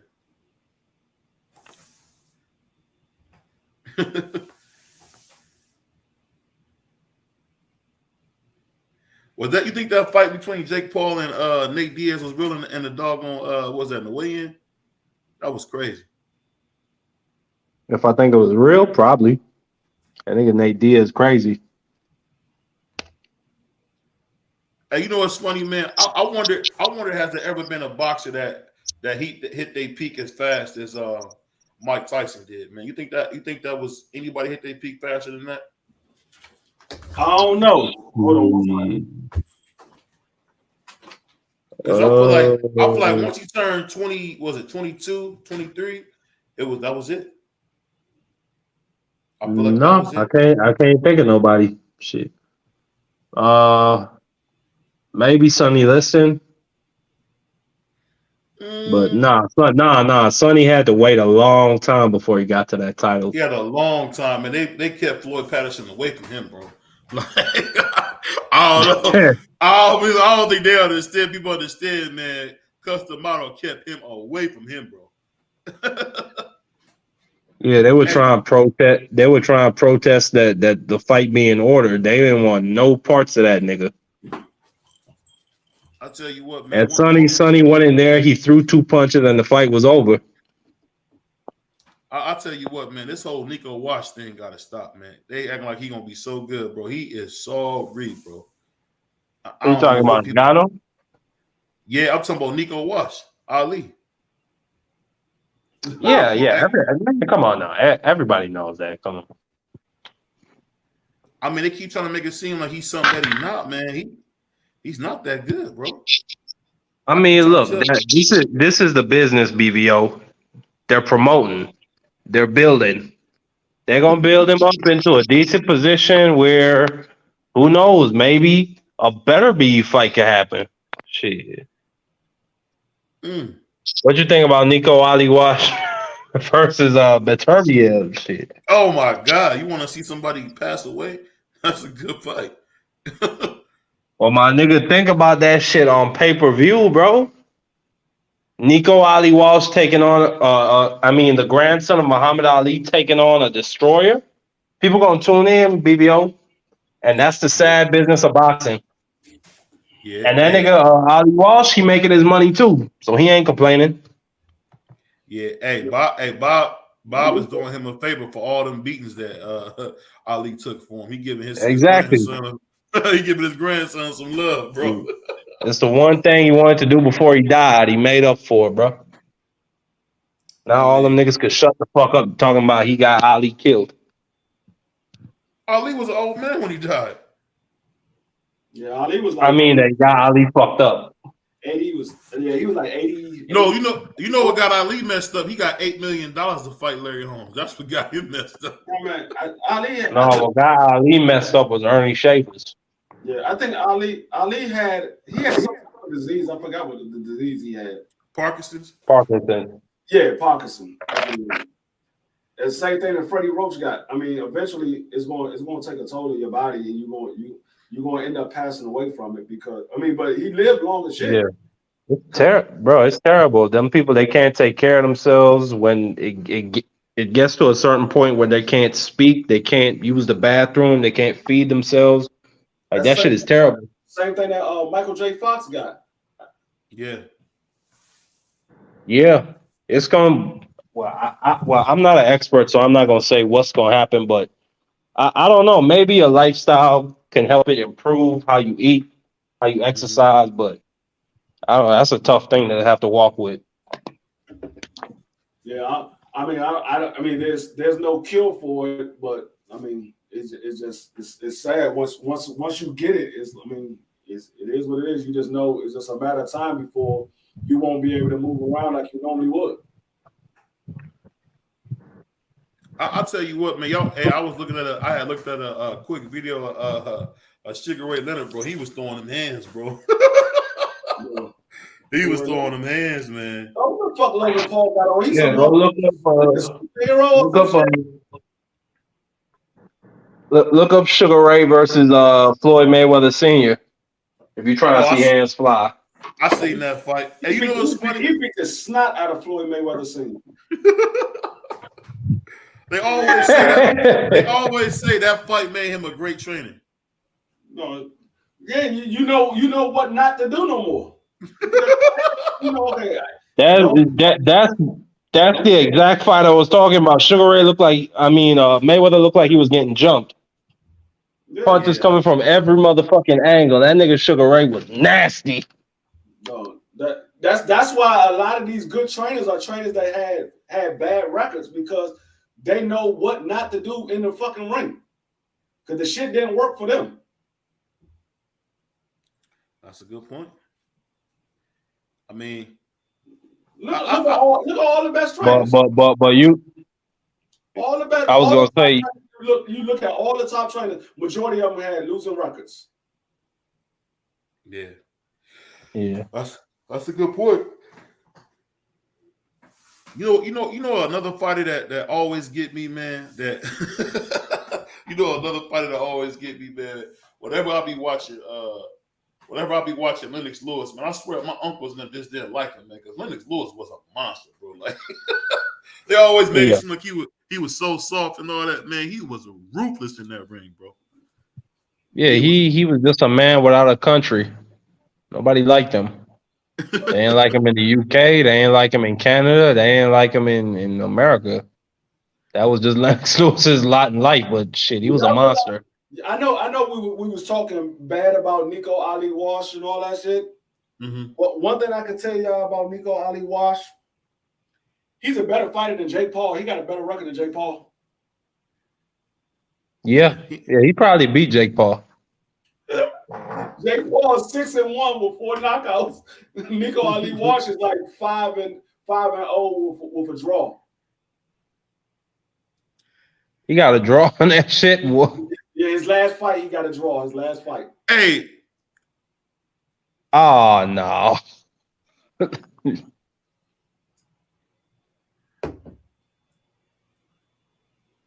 You know what? Man, I guess yeah, go ahead, BBO. No, go ahead. Go ahead. I was just gonna say, I guess the end is coming there. Yeah, but I said that because he got fucking Sugar Hill as his fucking trainer. Sugar Hill's not a good trainer, though. I was just about to say that. I don't think he's that good of a fucking trainer.